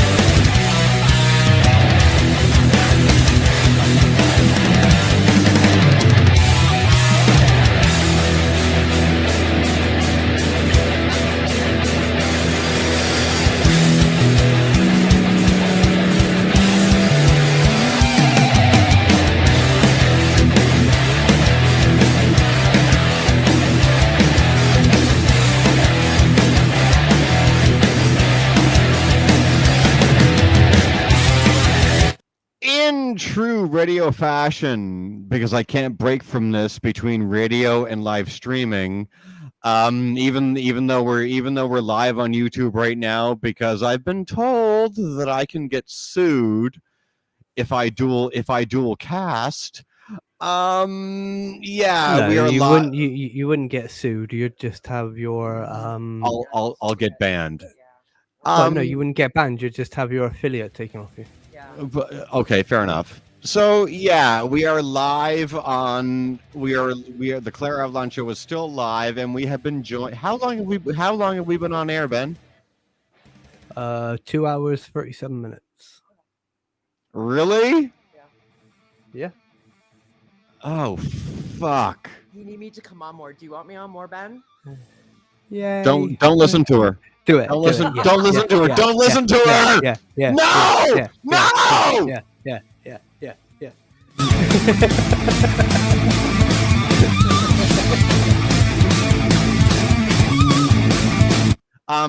Amber, no, I can't multicast. No, I can't.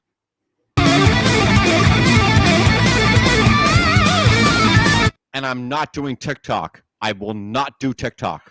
No.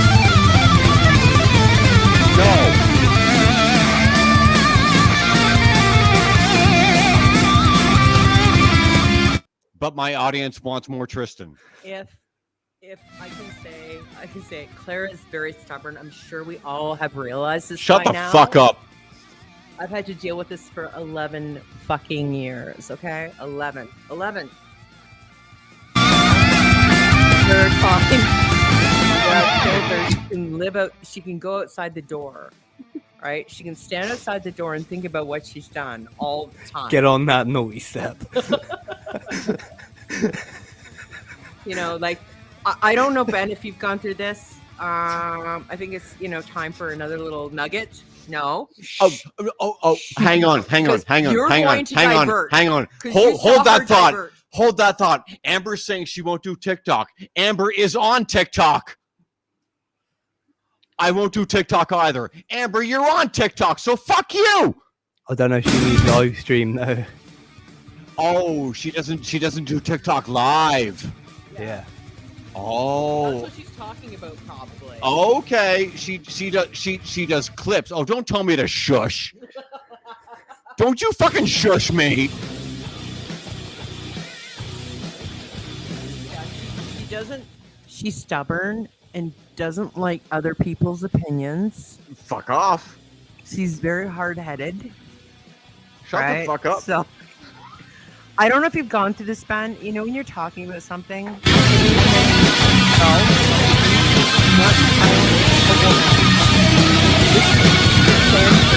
or misogyny, all of the misses. Okay, just stop.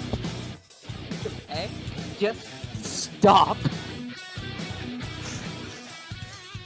Whenever me and her are talking about something, and I'm going to use the perfect example of something that actually created a really cool idea. Out of her, she does this to me all the time. We'll be talking about something, and then all of a sudden she'll have like a moment where she has a thought that she can't quite get out, and she can't think of a person's name or a movie or something. Fuck you. And she'll look at me. She goes, "You know who I'm talking about. You know him. You know him." And I would literally say to her, "No, I don't know who you're talking about." So one night we're watching a documentary. I think it was about Woodstock, the festival. Right. And they were talking about, because it was a docu-series. I can't remember. Was it Woodstock 99? It was something we were Train wreck? watching. And she's looking at this guy going, "I know him from somewhere." And she started, "You know who it is. You know, he's from that cop show. Do you know how many fucking cop shows are on TV? Like, really? Come on. What one?" She goes, "You know, one of those." So I'm racking. She keeps yelling at me going, "No, you know who I'm talking about." Hun. What? Talk about the cop show. So I said, "I don't know." Like, and she's getting really frustrated with me. Talk about the cop show. So I'm going through the IMDb cast list for this fucking thing we're watching. And I finally realized it's not from a cop show. He was actually on a show she used to watch from this radio person she likes. And it's her she played the husband on her show. Who? I don't remember her name. Neither do I. She used to listen to her on Sirius. She had dark hair. She dressed really cool. She lived in New York, hung out with a bunch of socialites and stuff like that, but she was really funny. And she wrote a couple of books, and then she had a TV show that was short-lived, but it was really good. Jenny McCarthy. No, not Jenny McCarthy. She had dark black hair. On Sirius. Yeah. And she had a TV show on HBO for a while about her life. Like her Jewish husband. Who the fuck is that? This is going to drive her nuts now. It really is. And she wrote a book, and you really like her. Who the fuck is this? She dressed really gothy. Is it Janine Garofalo? No. Okay. This is recent, like 2016 upwards. What the fuck? And you even follow her on Instagram and stuff. And you talk to her on Twitter. I can't remember. I can see her face so clearly. And she made those really cool, like, shorts where she dressed like a rock star or something like that, or some like cool mom type deal, like a rocker chick. Are you talking about Jill Kargman? Yes, thank you. Jill Kargman. Yes. Creator of Hot Mom Out. Yes. So this guy, we got there in the end. So yeah, I'm glad we sorted that out. But the actor played her husband on the show. Right. And finally I'm looking at this guy, and then I go, is it from one of the fucking many CSIs? So first I thought it was Gary Sinise. So I show a picture. No, that's not him. And then I'm going. Finally I find out it's fucking motherfucking Chris Maloney from Special Victims Unit. I'm like, okay, once again, we need to be less general and saying cop show. Amber's saying Buffy, but no. What? Amber's saying Buffy, but no. Buffy what? Buffy the Vampire Slayer. What about Buffy the Vampire Slayer? I don't know. I like that show, but you're talking. She's referring to the guy we're talking about. I don't know, but Chris Maloney, I know it was a show called Oz that was on HBO that was really good. It was like a prison drama. We're talking about the husband in Odd Mom Out. I don't know if he was on Buffy. Probably maybe did. I don't remember. I would just remember the No. cast. The husband in Odd Mom Out with Jill Kargman is not Buffy. It's different. No, it's not the same guy. Yeah, but so I was like, But like, we had a friendly fight about this. So I had this like weird like. Because what did I say? He was from a cop show. You just said cop show, and he's the guy. Oh yeah, and the actress that was his like Mariska Hargitay is the name of the actress, by the way. She said, who did I think he was? I thought he was the cop dude, right? He was the cop dude. No, he wasn't. Chris Maloney was the detective. But not on Odd Mom Out. No. That was our yes. Oh, that's man. it. See what it's like living with her? It's a fuck you. Nightmare. Because when we first started watching Odd Mom Out, I said it's the guy from SVU. No. And you said no. No. Yeah. Chris Elliott. Chris Maloney. Okay. Cool. Yes. Who's like apparently a hot daddy from what I've been told by people. So yeah, he played a really cool character on Oz, by the way. Like, yeah. So I used to watch that show religiously. So yeah. But so I came up with the idea of pitching a show called The Cop Show. The Cop Show. And it would just be about, it would be the two detectives or police officers, whatever, a male and a female. I'd want them to be unknown. They couldn't be known people. And they would be the only two reoccurring characters on the show. But everyone else around them would be from like iconic cop or like firefighter shows or ambulance or doctor shows, and they would do cameos, and it would be like a one-off episode, and it would be a satire on like that whole genre and taking the cliches and tropes that are used on these TV shows. So like you would have like we'll see you soon, Amber. So you would have like, I don't know, Night, Amber. Oh, good luck. Like from good luck on your graduation. And you would just take all the people from all those different TV shows or movie franchises, whatever, and put them on these episodes and do this satire about that whole, just the way that TV and movies has presented that whole job, right? So, but it would kind of have a bit of a dark comedy type of spin to it as well, too. Excuse me. So yeah, like I just came up with this fucking idea out of it. I said it would probably have to be produced by a pretty fucking big network, like it was HBO a good idea or something like that, or like sadly Netflix, because they would actually have the money, because you have to get these actors to come and do these one-offs, and there might be a 3-episode arc, So anytime if any actor played doctor whatever on a show, they would show up. So all like your iconic TV shows, like in America, it would be like Hill Street Blues. For those that don't know, what's an arc? It's like a storyline, like a 3 episode, like a storyline. Like you have to remember you're alive to the about world. A case, right? It'd be a case that would take up 3 episodes of the show. Okay. So you would have like but the chief of police would always be different. The forensic person would always be different, but the 2 detectives would always remain the same. I just thought it was just a very interesting idea, sort of kind of playing on the satire of how TV shows and movies in that specific genre are sort of presented to us. Because sometimes they're accurate, like say like The Wire, which is a great show on HBO, presenting how cops and criminals sort of interact with each other. Oh, so you don't mind The Wire? Yeah. So, or it's like, because I know sometimes they do have consultants on the show, but once again, they do. And I know some shows were inspired by certain cases in the media. Well, how do you feel about CSI and that whole world? Contrived? Now I do. Back then when I was watching, I thought it was super cool because I used to watch the original. Well, we all did, yeah. Because I watched the original, right? I didn't we all watch did. it. I didn't very watch saturated now, right? That whole 'cause, like, genre. Like you've got about 10 different CSIs. Like no, you're right.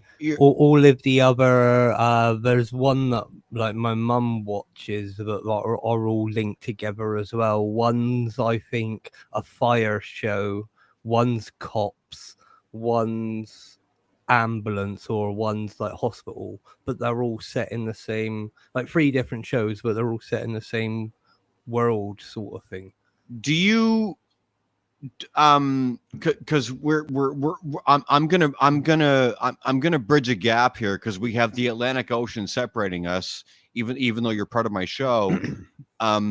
But between North America and the UK and Europe, do you guys get this fucking saturation of these franchises that we get over here? Yeah. Oh, Yeah, oh, we get we really? Oh, yeah. Like we not only get the American saturation, so we get all of those TV shows, like all your CSIs, all your oh, really? Huh? all that crap. Yeah, your Grey's Anatomy, all that stuff. Do you guys I know you have the BBC and everything. I mean I know everyone knows that the BBC is the juggernaut over there. In terms of TV viewing over there, and for all intent and purpose cable or network TV, do you guys have your own versions of this shit, or is it all imports? Yeah, Sure. no, we do. We Yeah, have because Oh, do you? Tristan was talking about Idris Elba earlier on, Yeah, right? Luther. He played Luther, Yeah. exactly. I should just stop talking. Yeah, because I grew up watching a lot of BBC because my mom watches a lot of BBC. I'm only asking because I don't know how deep this goes. Oh 'Cause I yeah, used- no, there's tons in the UK as Yeah. well. Right? I don't know this. Actually, yeah. The funny thing was when I used to watch the BBC with my You mom. want my other headphone? No, it's okay. So Should I just take a nap? yeah, go ahead. Fuck you. So, Isn't it about that time for your nap anyway? Oh my- Normally, yeah, it's true. fuck, it's I would true, be. it's true. It's fucking 7:30. I would be asleep Yeah. by now. Yeah. Fuck so- me. I used to my mom used to watch the BBC a lot because on TV Ontario and CBC they used to have BBC shows, and Right. I would watch a lot of them with my mom, like All Creatures Great and Small, and Oh, you know yeah. Faulty Towers, and Are You Being Served, what is this? and you know Are You Being Served, Of course, everyone knows. Are you being served? Yeah, And 70s and Benny 80s Hill, TV. you know, like, anyhow. yeah, those Mr. TV Humphries, shows. are you free? But I'm later free. on, my mom was getting into these crime shows, and one of the first ones I saw was Prime Suspect with the Helen iconic Mirren. Helen Mirren. Yeah. Right, I That became was before she was Dame Helen Mirren. Yes. What's this? it was a detective show, but it was really well done because it was like showing her sort of like her own issues, like outside of work, like Yeah. what she was dealing with. She was this disgraced, you know. What was she again? I think she forensics. What did they call or something? them? They called like the head of something. I forget what they called them. But she Well, was like the head of whatever I'm the not unit sure now. was.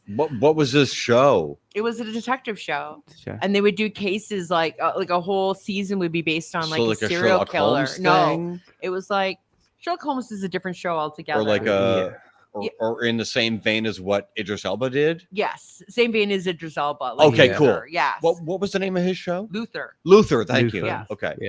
So it was in the same vein as crime Luther. Our crime shows tend to be quite darker compared And they're to the so well American written and version. so well acted. That's what I loved about them.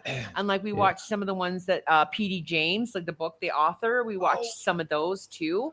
Because I read a lot of PD James books because I really liked them. So Yeah. my mom was like, "Oh, do you know they're going to make a TV series about those books? Like each book's going to have a series." And so of course, you know me, like, and I like Torchwood and stuff like that. You know, What like, the I- fuck is Torchwood? it's a spinoff from Doctor Who. Doctor Who spin. But I really liked it because it was I- dark and a little quirky, so I kind of enjoyed it. and it has um, John Barrowman, yes, the oh, I person love we him. were talking about the Yeah. other week, Claire. That you said Sexy you didn't man, know sexy, who he sexy was. man. Can I expose our age gap and say that I barely know what Doctor Who is? Yeah, that's cool. Yeah, but that's But a Doctor bit Who's been wrong around since because the '60s, Doctor so Who's yeah. I know- been around I know since it the has. 60s. Because I used to watch it when I was a kid. So yeah, That's why I say I saw the guy with the scarf. That's who I remember the most. she the guy with knows the she scarf. knows what Doctor Tom Who is. Barker. I have no idea. Yeah, Because for the viewers who are going to see this on the VOD, you're looking at a 10-year age gap. A 10-year age gap here. Yeah, 10 years. So I have no idea what Doctor Who is. So yeah, I saw I saw the pinnacle of the worst of TV and the best of TV. You know, because it was just an interesting time period. Yes. Like sitcoms were king at certain points of time. Did you ever see like? Did you ever see? Oh, who was that? Buck Rogers. Yeah. I saw Buck Rogers. I saw the original. Not in reruns. I saw the original Battlestar Galactica, and then watched the newer version years later. So you saw Buck Rogers on prime time. Yes, and I saw Logan's Run, and I saw all of the sci-fi shows. What's back Logan's in the day. Run? Space 1999. Space 19. Yes. Yeah, my mom. I remember being a kid and watching V with my mum. Yeah. Oh, yeah. The miniseries. Yeah. What's Space? V. What's Space? 1999 was during like I think it was the. Isn't 70s that Buck Rogers? 80s? No, it was like people colonization on the moon, and it was like kind of like the drama, like the stuff that happens if people were living on the moon. I was 5. So yeah, like because I grew up in a household where I thought Buck Rogers and Space 1999 or whatever it was. They're two different things. I thought it was the same show. Buck Rogers is like a fucking okay. I'm gonna use the word isekai. Isekai is like when you either die or you fall asleep and you wake up in a different world or a different time period.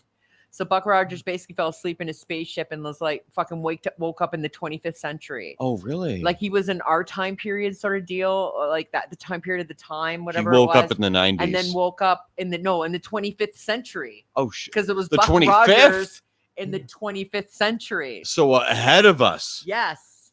Fuck off. Okay. So yeah, like I grew up like watching, like my dad was into some really cool shit because he used to watch like the Planet of the Apes. Like no wonder I don't know what this stuff is. We watched like Forbidden Planets. So what was Space 1999? I can't. Hon, it's a long time. I said it's people living on the moon, and it was like a drama. Don't get mad at me. I'm not getting mad at you. I'm just saying. Oh, excuse me. Who was getting mad at me earlier? We have proof. We have proof on the VOD. Somebody clip it. But you know what I mean, hon. I said to you. I already said that it was a drama on the moon. It wasn't really kind of very action-packed. It was just like drama. It was a lot of talking. That's all I remember. I have a hard time because I was a kid. I remember both shows. I mean, Jesus Christ. Yeah, Space 1999 was on CBC or something like that. It wasn't like a big network show, no. I remember Buck Rogers. I don't think we ever got Space 1999. Yeah.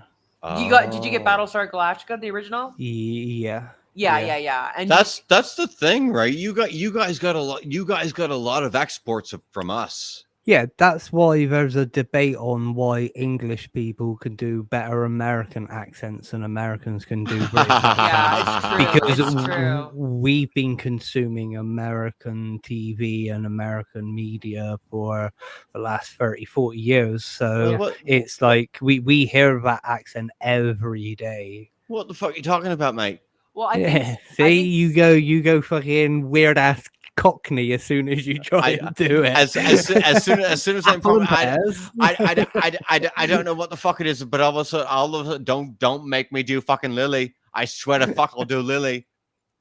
Well, I was thinking about. I think Space 1999 was a French Canadian show. If I'm not correct, it was a Canadian made show.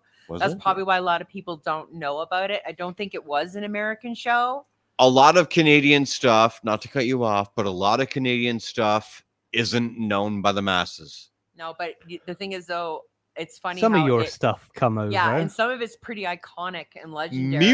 Music is. Oh no, there are TV. I remember in the 6 weeks holidays that we used to have off throughout summer and stuff.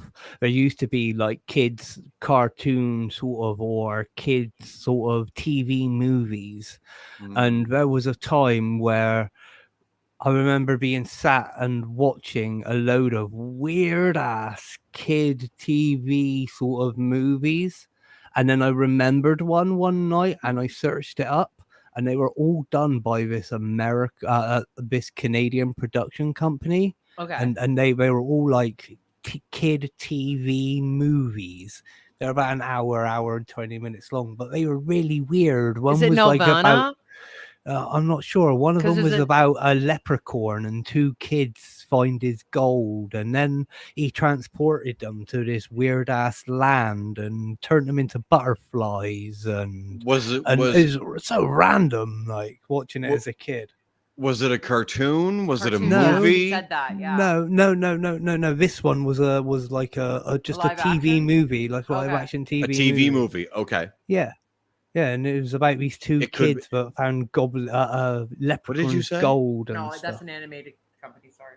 Could have been Viacom. No, that's not Canadian. Could have been animation. I don't know. No, he said it wasn't animation because it was animation. I know there's a really cool company in Canada that made some really wild shit back in the day. I'm just trying to rehash. called Nelvana. So and Nelvana is a it was yeah. a huge. Was it like kind of a sort of like a Oh, no, Nelvana was huge. yeah, it was huge because they did like really Yeah. cutting edge, like ahead Yeah. of itself kind of animation. Nelvana had Ghostbusters with the ape, not the good one, but Nelvana. It was, who was it?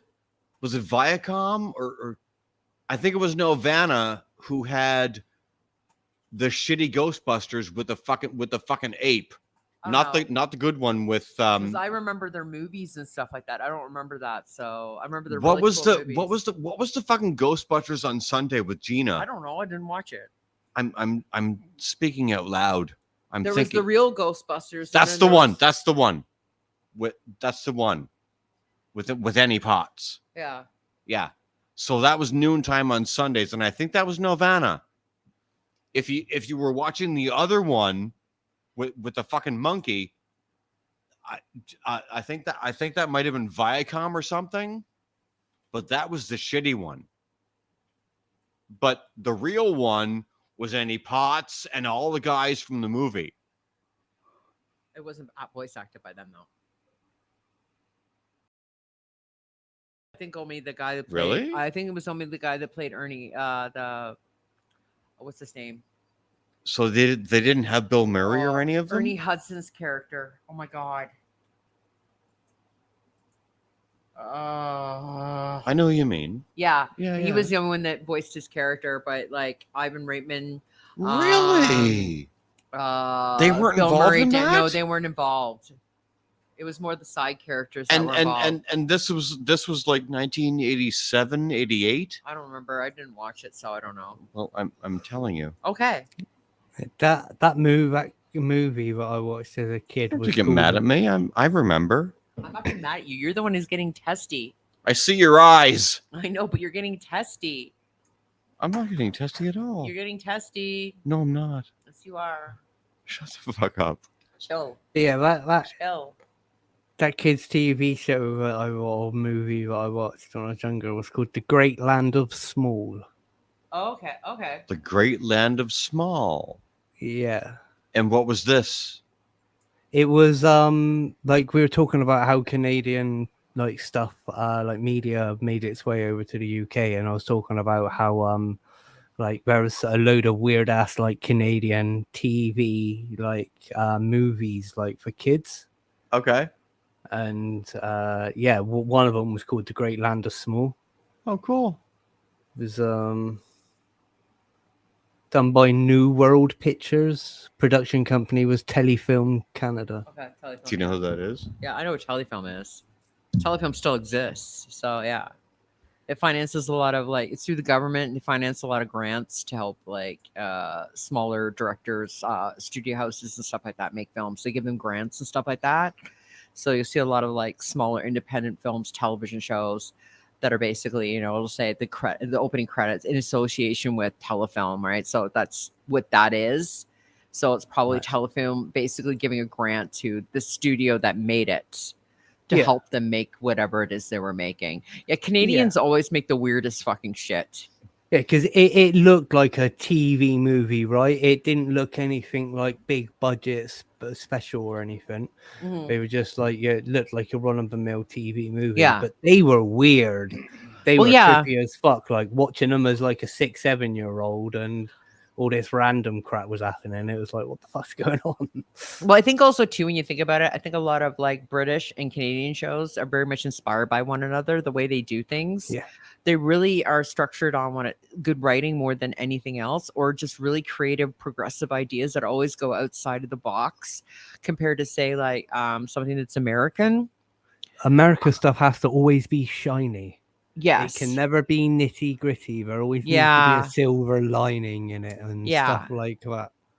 That's why, like, when you even like take, say, like even European stuff, it's always sort of kind of outside of the box, right? And it takes a certain mind to sort of appreciate the culture or whatever that is being presented to them. That's why a lot of times, like American eyes might be offended by something that maybe somewhere, like, in say the rest of the world, people don't give a shit about. Because they don't understand, because like these directors or whoever it is who are making these things are just sort of kind of pushing the limits of what you can basically show. Right. So I think a lot of the times, like American, that's why they basically take ideas and Americanize them. Like The Office is a good example. It's probably the best example of like taking a British show and then Americanizing it. But it actually worked. Like, it worked there. Right. Like they tried. Yeah.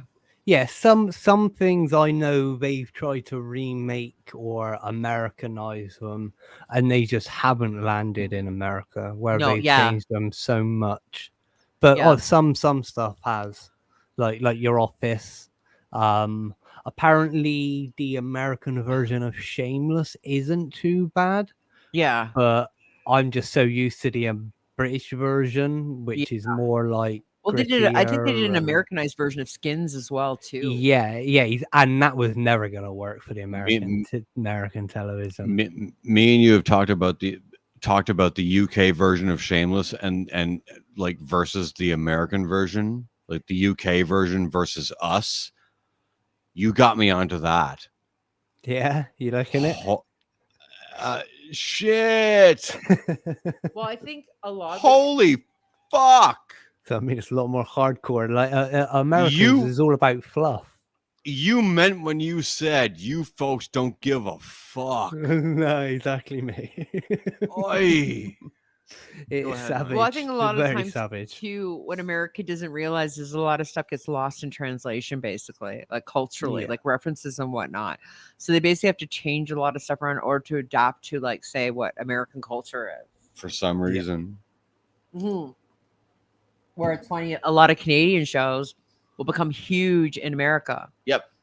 Like Trailer Park Boys, Letterkenny, Schitt's Creek. Yep. You know, Schitt's Creek is legendary. So it's like, because for some reason that humor seemed to translate with the Americans. It's a friendly. It's relatable, right? Yeah.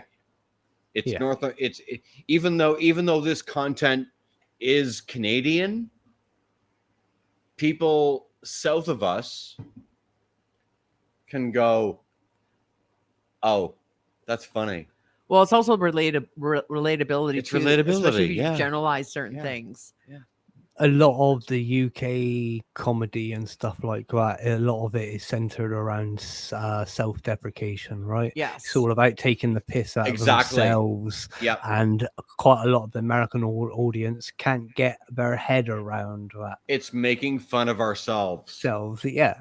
That's why Canadians can appreciate British humor more than, say, Americans do, unless they have a very dry or very open-ended humor where it's not just, fart jokes, right? Like they slapstick. They can see beyond that, because it's like, like I really like the IT crowd, but for some people they're not going to get it. Like they're going to look at it and go, "What?" But my mom said, "I think you really like the show because you like nerdy shit, and I think you'll like this." And of course I did, because it was fucking phenomenal. Right? Because it's like, once again, it's just well written. IT crowd fucking rocks. Same as the Peep Show, if you ever used to see that. If you can ever get hold of that, the Peep Show, that's pretty like dry humor.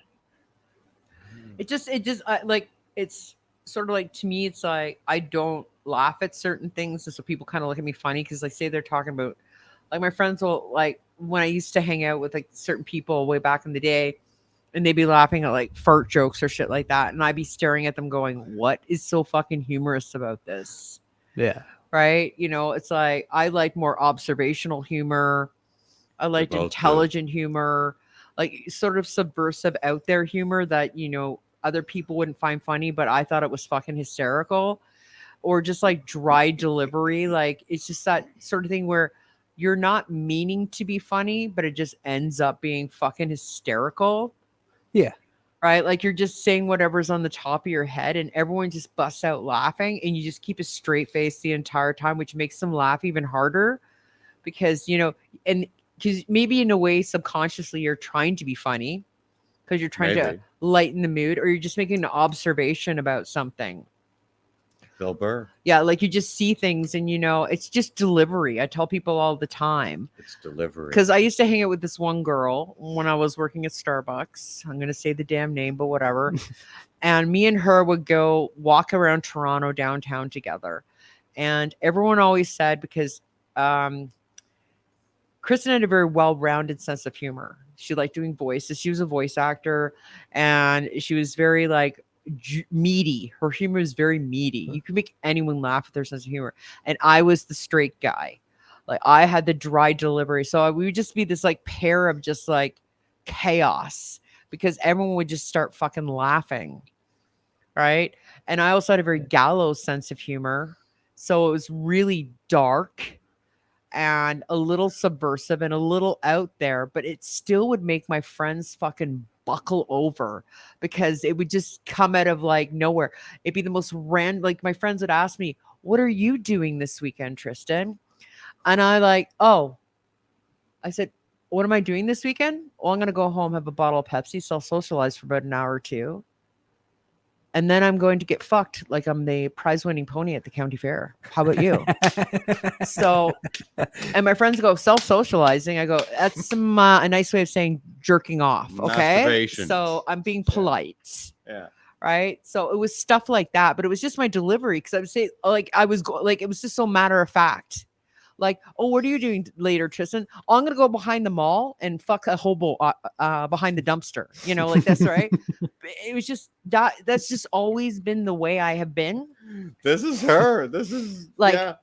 My male Yeah. friends were obsessed with me because they thought at that time in the late 90s, they didn't know women that spoke like that or spoke about their sexuality so freely.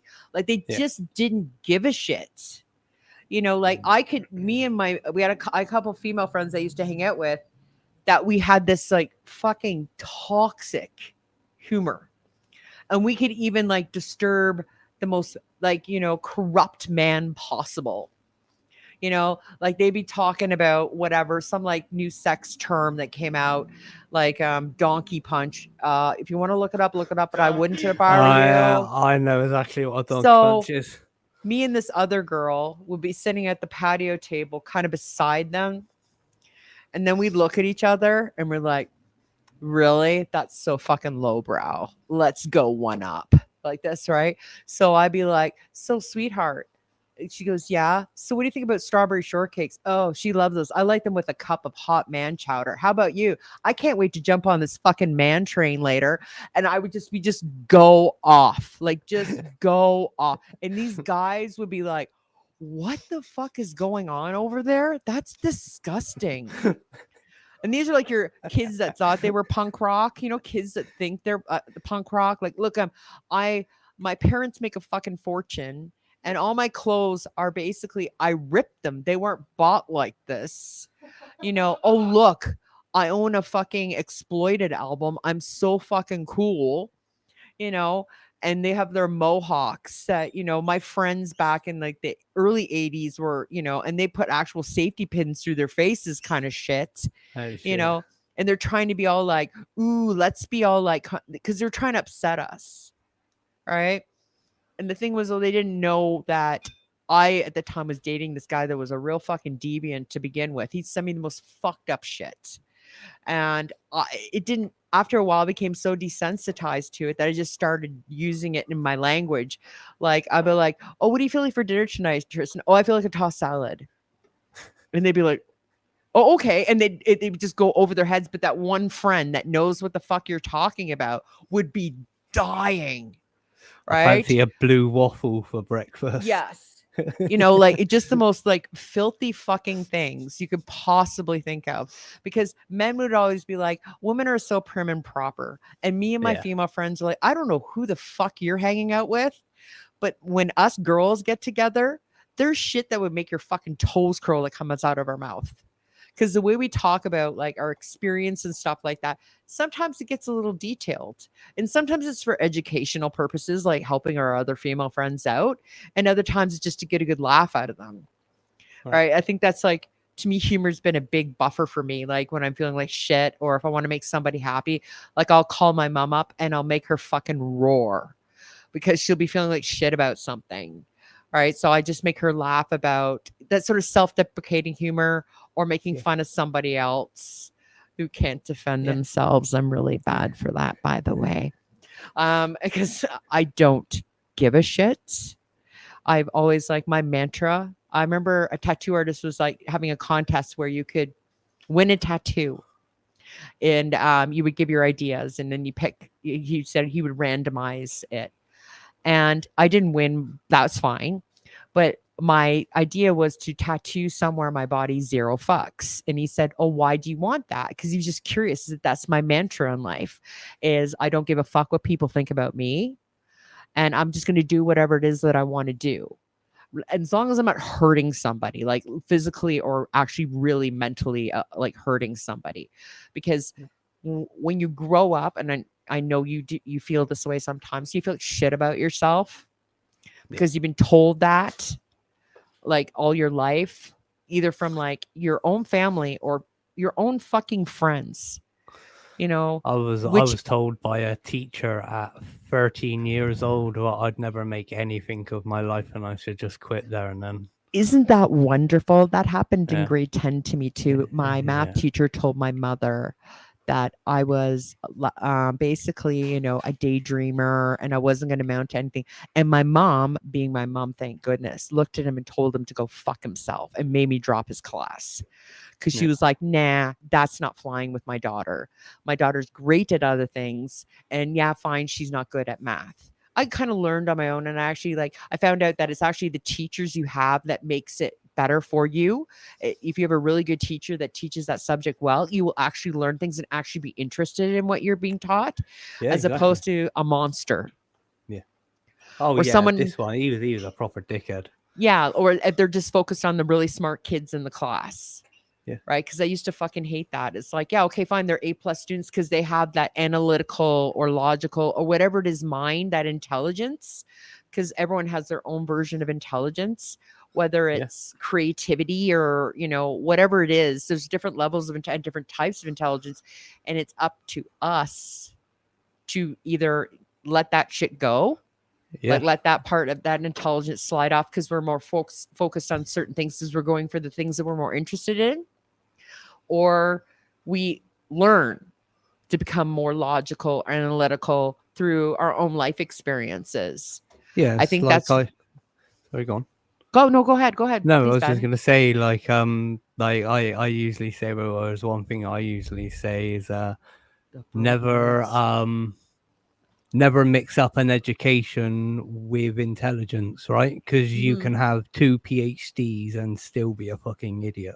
Oh yeah, like I've met people that graduated like with university, whatever, and they were, you know, really smart. They could carry a conversation, talk about whatever they were like good in school about, but life experience wise, or even like engaging in like social activities with somebody, they were fucking broken. Like they'd say the stupidest shit because they didn't know social cues. And like you being socially awkward and myself too, I still understand social cues, right? Like, okay, I shouldn't say this right now because I don't know that person well enough yet to actually kind of cross that line. I need to get to know them better. So then I'll start opening up a bit more or saying certain things to them. But that shit has got me into a lot of trouble over the years because back then I just didn't scope the room and I'd just blurt out some random shit and people would be like, what the fuck? Well, yeah, but you just learn from that. That's the thing. Yeah. Right? It's like is, you know, sometimes I fuck up. I'll go over that. Like I'll cross the line because my brain is like is chaos. So sometimes I just say shit, and other times I say stuff that's, you know, it's relevant to whatever people are talking about. Yeah. But I think most of the time it's like trying to like learn, especially when you're in public, how to be around people. Because it's one thing when you're behind closed doors, because you sort of have that permissions, or you're allowed to kind of just say and do whatever you want. But when you're in public, it's a much different way of dealing with people. You've had that with people at your work when Oh yeah. when they realize who I am, Oh yeah. because you're open at your job about who I Yeah, am. I'm open a period because I just don't give a shit. That's Yeah. the thing when I tell you about my zero fucks attitude about things. I Yeah. just don't give a shit what people think. And if they want to judge me and not come back to the store because whatever their beliefs are, then so be it. I don't give a shit. It's like, that's you. Yeah. You do you, boo, because I don't give a shit. Go somewhere else. I don't fucking care because I don't want you here. I want people, Exactly. you know, if you can just leave your beliefs at the door, come in, do your shopping and leave, that's great. Yeah. You know, to me, that's what it should be. It shouldn't be like, oh, this person is, you know, Muslim or whatever. I'm not going to that store because of that. It's like, no, if you're getting a good customer experience and they have the shit you need, go in and buy it, leave, and think whatever you fucking want to think when you leave. Talk to your friends about it, whatever. But if you get what you need and you get good customer service, I don't think that should be a problem. No. Because I have like, Definitely. I have no problems like getting up into someone's face about it. So yeah, it's like my limits are that. Like, Yeah. you know, politically, I always try to dissuade the conversation now because I used to get into it, but now it's like, oh fuck this, I don't get paid enough for this shit. No, you don't. exactly. You know, or religion or anything like that. Like the other day, this guy came in, obviously had some mental health issues. Once again, nothing wrong with that. And he was like, oh, I busk. Oh, the busking thing. Okay, which is fine. It's, you know, like that's cool. But we know he's not a busker because when he said the gas station, I walk by this every single fucking day and I don't see anyone busking. And I'm pretty sure you because in Toronto you have to have a permit to busk. Yeah. I'm pretty sure the gas station wouldn't want you out there. And he's like, I would make $300 to $500 a day. No, you wouldn't. And now nobody has cash anymore. I said, well, it's society. We progress. It's going to become cashless. Oh, well, move on. Like, get a new job. Do you have big issue in Yeah. in Canada? Yeah. Like our big issue sellers over here all carry card meters now. Yeah. Like, well, no, like there's still cash, like, because tender's tender. Yeah. Right. Yeah. There are some places that only take debit. Right. And there's some places that only take cash. Yeah. And those are usually small run businesses, mind you, the ones that do cash. Yeah, for sure. Yeah. You know, because maybe they might go, hey, pay for this. You don't have to pay for taxes or some shit like that. If you pay cash or some shit, right? Some small businesses do that. But this guy, because he's busking or panhandling, Just panhandling. said whatever. And I'm like, okay, whatever. You do you. Like, if this is how you're surviving, fine, so be it. I don't give a shit. But then he started going on about the mark of the devil and how computer spells out 66. And I was just like, oh my fucking God, no. So I like walked away and found somebody else to talk to in the store because it's a daily thing where I am. Because as I said before, I'm in a neighborhood with a lot of economic disparity. So there are some people in this neighborhood that, you know, have their problems. Fucking losers. And well, some of them are losers and some of them are like, it's sad. It's because they're lost and they have nowhere to go because society has decided that they don't want to deal with them anymore. Because I used to, when I worked downtown in Toronto itself, because there were more homeless or street people down there, a lot of them have mental health issues. Are you talking about the people that hang out behind the car wash? I'm not saying them, hun. I don't know why you're fixated on that. I'm not fixated. I'm differentiating. No, I'm just saying just homeless people in general. Oh, okay. I'm just trying to keep up with you. Basically, what the throwaways is, you know, some people call them. For sure.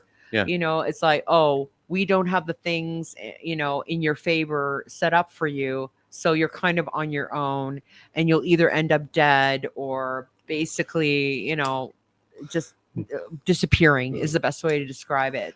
Just And falling through the cracks. yeah, and it's just it's a fact, and you educate yourself, especially when you get exposed to it a lot more, and working in areas like that, like especially downtown, more than say up here. There's a small community of them, but a lot of these people are basically, as Klayre calls them, losers, because they're exploiting the system. They're too lazy to get jobs, because you can tell, because they can form a sentence. They, they're not dressed well. I'll say that much, but they just don't give a shit, and they think that if they ask you for something like, do you have a cigarette? I never have my smokes with me ever, because I don't smoke when I'm at work. So, or do you have money?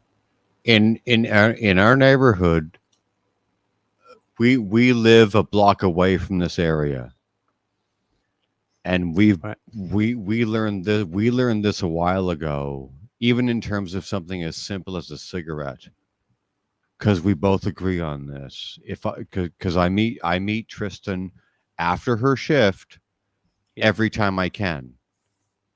Right? I've been doing it for 12 years. So if I'm home, I will meet her after work and walk her home. Yeah.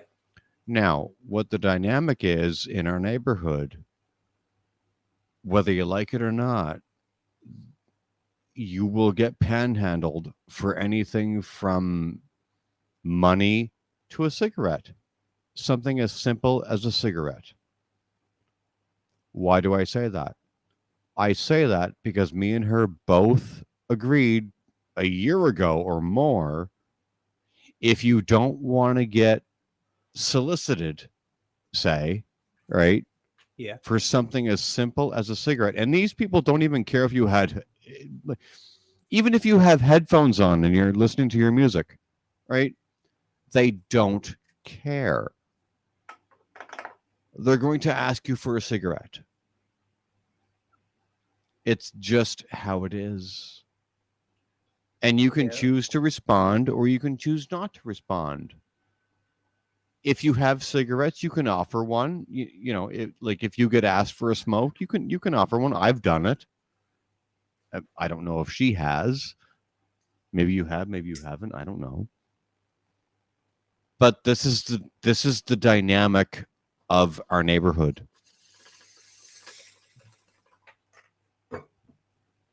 Right. It's not good, it's not bad, it's just real. Yeah, that's usually like a gateway question as well, right? They ask you for one thing, hoping that you're going to stop and engage so that they can get more shit out of you. What me and Tristan both agree on is the disappointing thing is about the demographic, mostly that hangs out down the block, is these people could be our parents or our grandparents. That's the disappointing part. Yeah. Right. Oh yeah, super sad to see. It's because I don't like we've talked about this a few times, like in bad weather or something as simple as rain, right? If it's a rainy night, we've said to each other, where do these people go? We have a big problem in London with beggars. People will literally drive into London in their car, sit and beg all day, earn 400 or 500 quid, and go home to their 3-bedroom house. Yeah. Like, it's a pretty lucrative market in London to do that, because big city guys are just going to flick you a 20 and stuff like that, just to get you out of their way. And the people doing this are driving in to the city center to do this.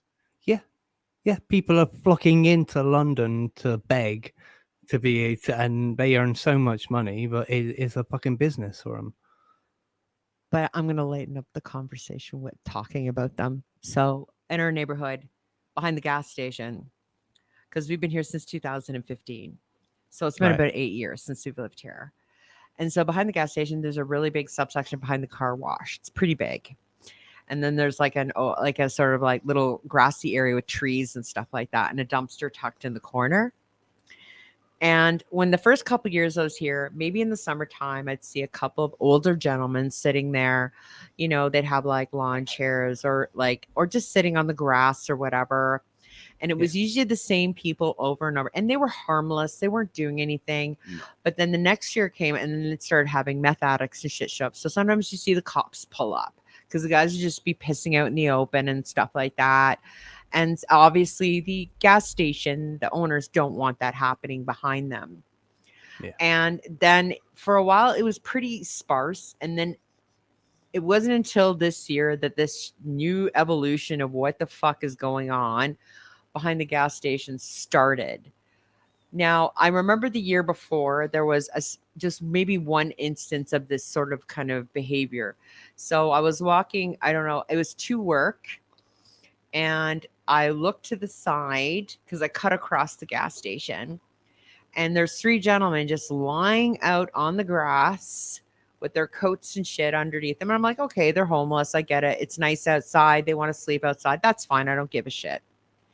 I didn't know it was sort of an omen or, you know, a precursor of what was to happen the following year.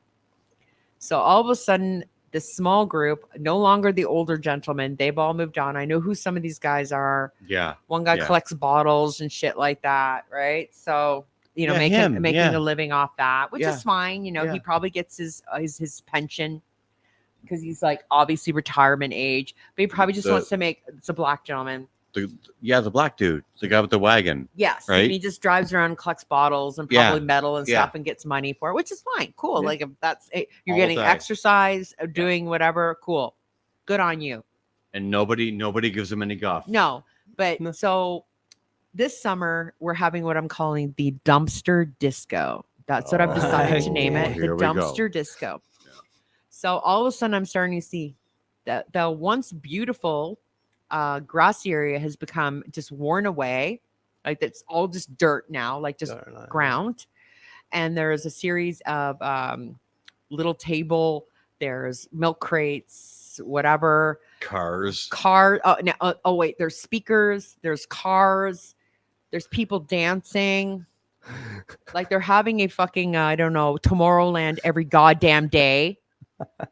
And that's why I say, where do these people go during rain? But the best thing is, okay, so when it rains, in the corner of the parking lot in the back, the water pools. One day I'm walking to work and there's 2 people sitting in the quote dumpster lake because I'm thinking inside my head, there's water running off of this. Yeah. So I tell people, dumpsters. Yes. So I basically have a staff member working named Brittany, and I told her that I'm afraid to walk actually behind there, like because I can basically cut across there if I want to. I'm afraid of getting pregnant or an STI without actually even touching somebody, because you don't know how to happen. All of a sudden, like you're going to the doctor and they say I don't remember fucking anybody, but okay, because they're those people. Like I'm not even kidding you. It's I can't. It's like no joke. You don't make eye contact with those people because they will try to be your friends. And I'm pretty sure the guys in the cars are drug dealers. I'm pretty fucking certain that they are. Because I can't think. And these are nice cars. They're not shitty beat up pieces of crap. These are nice fucking automobiles. And this is Monday. Yeah, and this is Monday. This is Monday, by the way. This isn't even the weekend. Hobos do like fucking inexpensive cars. I was like, oh, okay, so me and Brittany decided that one day we want to get a big beach umbrella, a picnic basket, an hibachi, and have a little barbecue and join their little fucking party back there one day. This is Monday in our neighborhood at 2 in the afternoon.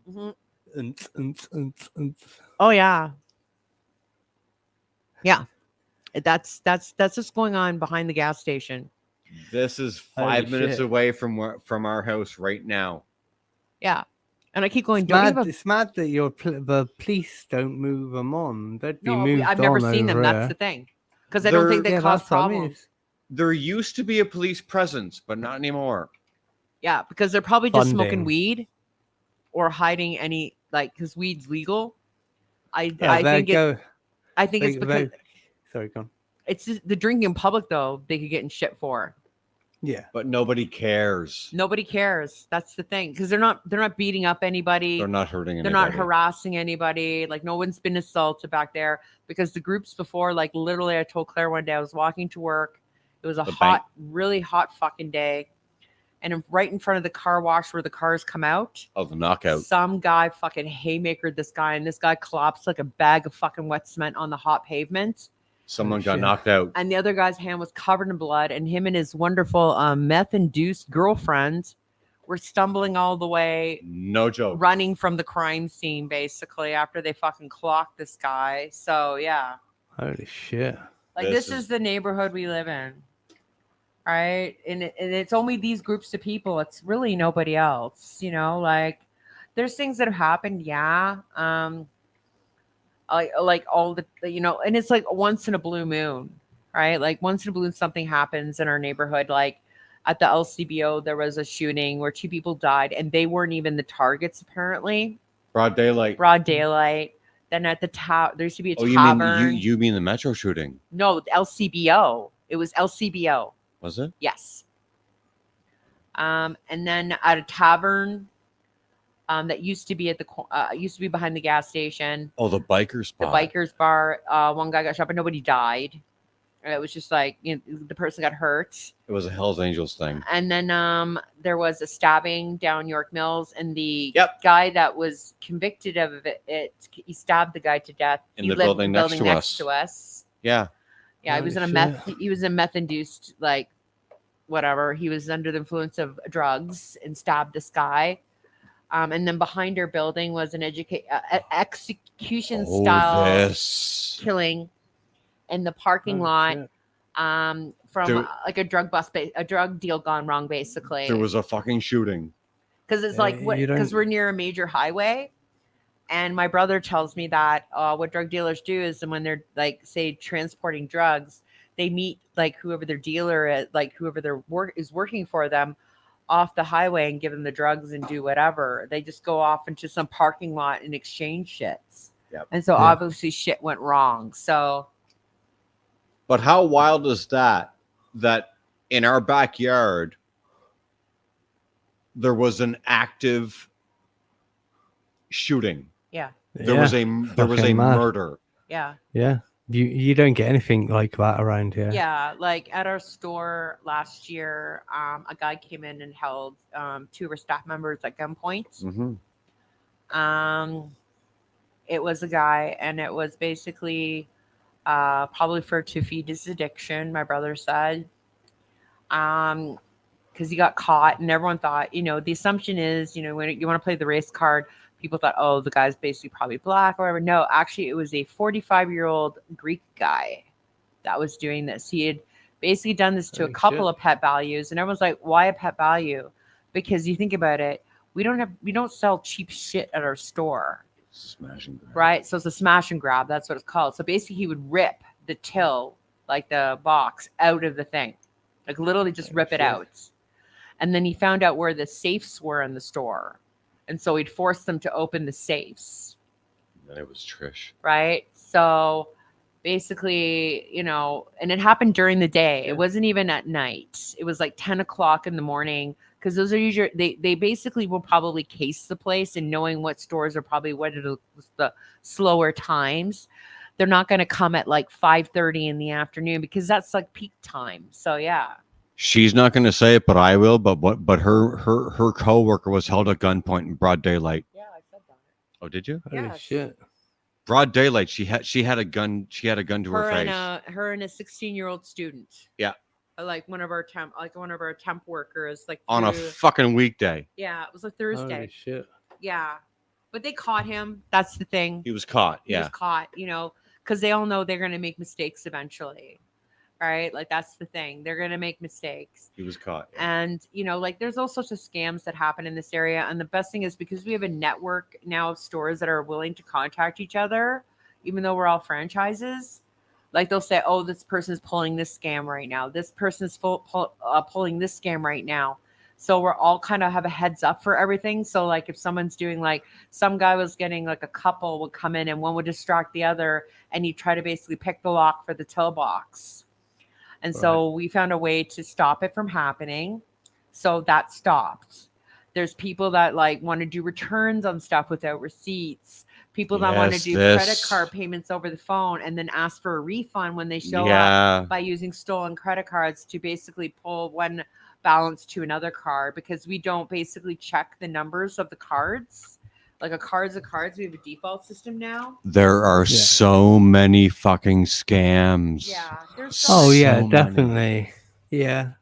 Oh yeah, they're all over the place over here as well. I don't know if you get them, but the hole in the wall ATMs, they like to over here, like we've got like ATMs that are like sank into the wall of buildings.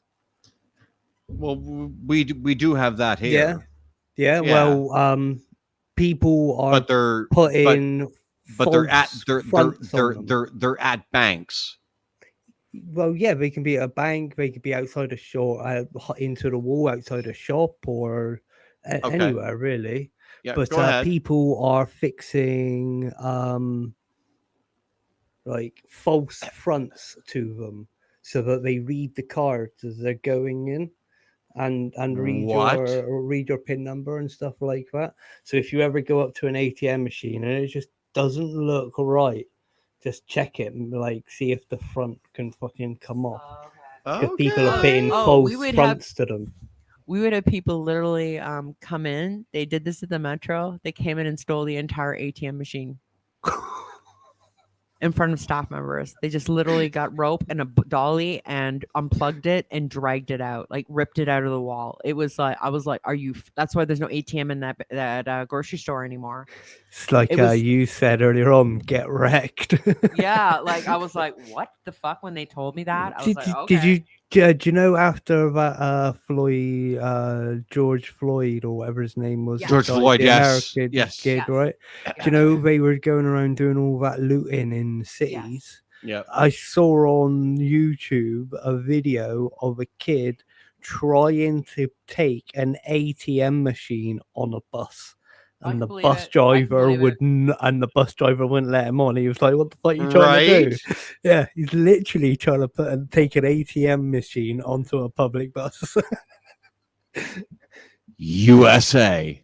It's like, what the fuck? Make America great again. Yeah. Well, but I said, think about it. We did in Canada. Come on, if I'm telling them in a fucking Metro, like 3 guys showed up and like. No, Metro. Yeah, that's why. Like, it's a dolly and like. Yeah. Whatever. That's why. There used to be the BMO ATM. Yeah. There's like, like we had a moment when some women were getting sexually assaulted in this area recently. Yes. So it's like, but it's like my brother said, it's not the worst area. Because there are areas. It ain't the worst. There are areas where in our area, which we live in Scarborough, that are like far worse. And you can speak as little or as much of your brother as you wish. So like that's the thing. But he keeps us informed if it's something more serious. If it's something that's not serious, he's not going to mention it to us. But he was like, "Oh, hey, by the way, be careful of this right now because this is happening." You should probably explain who your brother is a little bit. You told them already. No, I didn't. My brother works for Metro Police. That's all I'm going to say because I just want to keep his identity confidential. Yeah. Because I know some people's opinions on cops, which is fine. Like I'm fine with that. I just want to protect him because he has a family. That's why. The moment things, I'm by me saying that I'm exposing myself, but I don't want to expose the rest of my family to this. Because I know how much there are, regardless, all over the world, there is a pretty big hate on for cops. So, yeah. But that's what he does. And You also have to look at your problem geographical as well, right? It's like I Yeah. said just a minute ago, we don't really have that over here. If you were to Okay. go to a major city, yeah, you're gonna find loads of crime. But Yeah. because I'm a country boy, I'm sort of the nearest city to me is about 40, 50 miles away. So Yeah. like where I am, not a lot sort of happens. But where you are in a suburb of a big main city, you're bound to get a lot more like crime and violence and all that stuff, right? Because there's 10 or 100 times more people in the area compared to what's in my area. We really are in a busy area, even though we're not Yeah. downtown. Yeah. This area 5 minutes south of us is a really busy area. Yeah.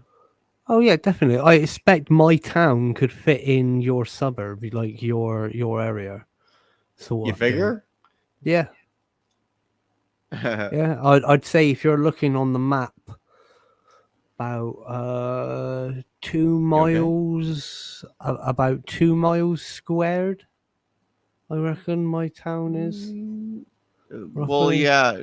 Actually, now that you mention it, that would be our neighborhood. Yeah. So my town is your neighborhood. Isn't that wild? Yeah. Our neighborhood is where you live. Yeah, there's about 40,000 people in my town, which is a drop in the ocean to where Toronto. you live. Toronto, man. Right? Drop in the Fuck. ocean compared Yeah. to what you have. So yeah, no wonder your crime and your like your scams and all that shit are tenfold compared to what I see. It's its own disease, right? Yeah. I mean, we live a 5-minute walk from the busiest highway in North America. Well, Yeah, Canada. Yeah. No, North America. Really? Yes.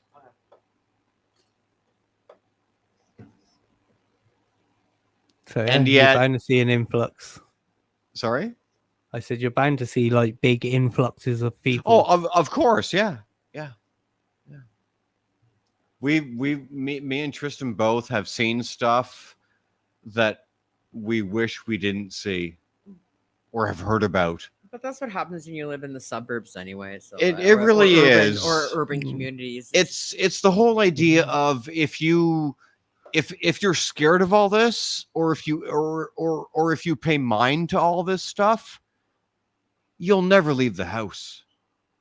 Problem is as well, I think communities have been eroded, right? Back in the 60s, 70s and 80s, everybody would have known everybody. Everybody would have known everybody's business and stuff like that. Now you haven't got a clue who anyone well, no, is. because it's you because walk of down the population street. explosion. There's like 7 billion people in the world. Well, Yeah. fuck, even in terms of our own building, And we don't know lack who of- everybody is. Yeah, and lack of real estate, and Yeah. there's like Wow. immigration and whatnot. Yeah. People moving from one area to another because say one area is getting too full. Oh, they Toronto move to immigration. somewhere You want else, to talk and about that? basically that area becomes. No, I don't want to talk about that. It's like Yeah. and I'm I have no issues with this kind of stuff. So Yeah. like I know a lot of people do, but I'm just like, hey, if they feel safer somewhere else, I'm down. Yes. And Yes. it's like, yes. and if they can do the job better than someone else, then whatever. Like I just don't give a shit. People just worry about too much Yeah. fucking crap. Because Yeah. if you're not qualified to do the job, then you're not qualified to do the job. No, Stop exactly. stop blaming other people. That's just basically what I want to say. Like obviously you maybe didn't have the personality for it. You weren't the right No. fits. You didn't have the same qualifications as somebody else. Oh I think yeah. That's what it comes down to. Like, and I think people just want to find scapegoats, and sometimes it's the immigrant, or it's the woman, or it's or the minority. Let's point the finger at that, rather than going, no, maybe you just fucking suck. That's Yeah. it, right? So I think that's the whole thing. And I think because a lot of these times, because people are bitching so much about it, companies are afraid to hire because they're like, oh, they're going to think that we're only hiring this, Indian dude because he's Indian. not because For he our actually quota. knows what the fuck he's doing. Because they'll go, oh, but he just came here 6 months ago. Well, what's he supposed to do? Like nothing? Live off the streets? Live off benefits? No, exactly. Because you'll bitch about that then. Yeah. It's getting late. And we could go on about this for hours and hours and hours.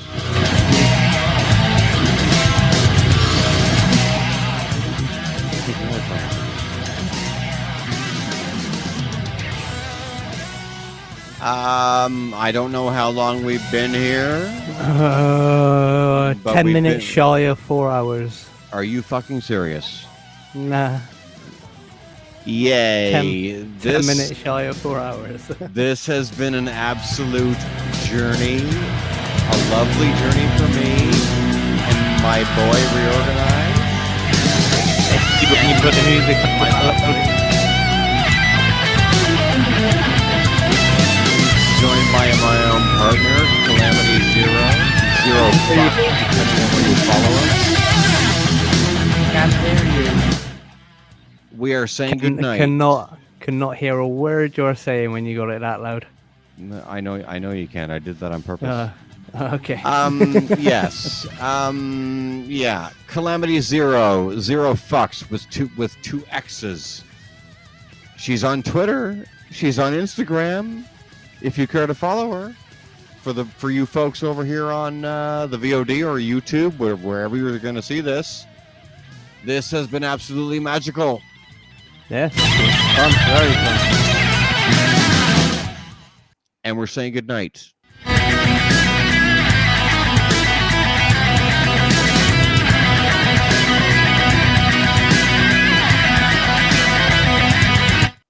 Thank you all for watching. We'll see you soon.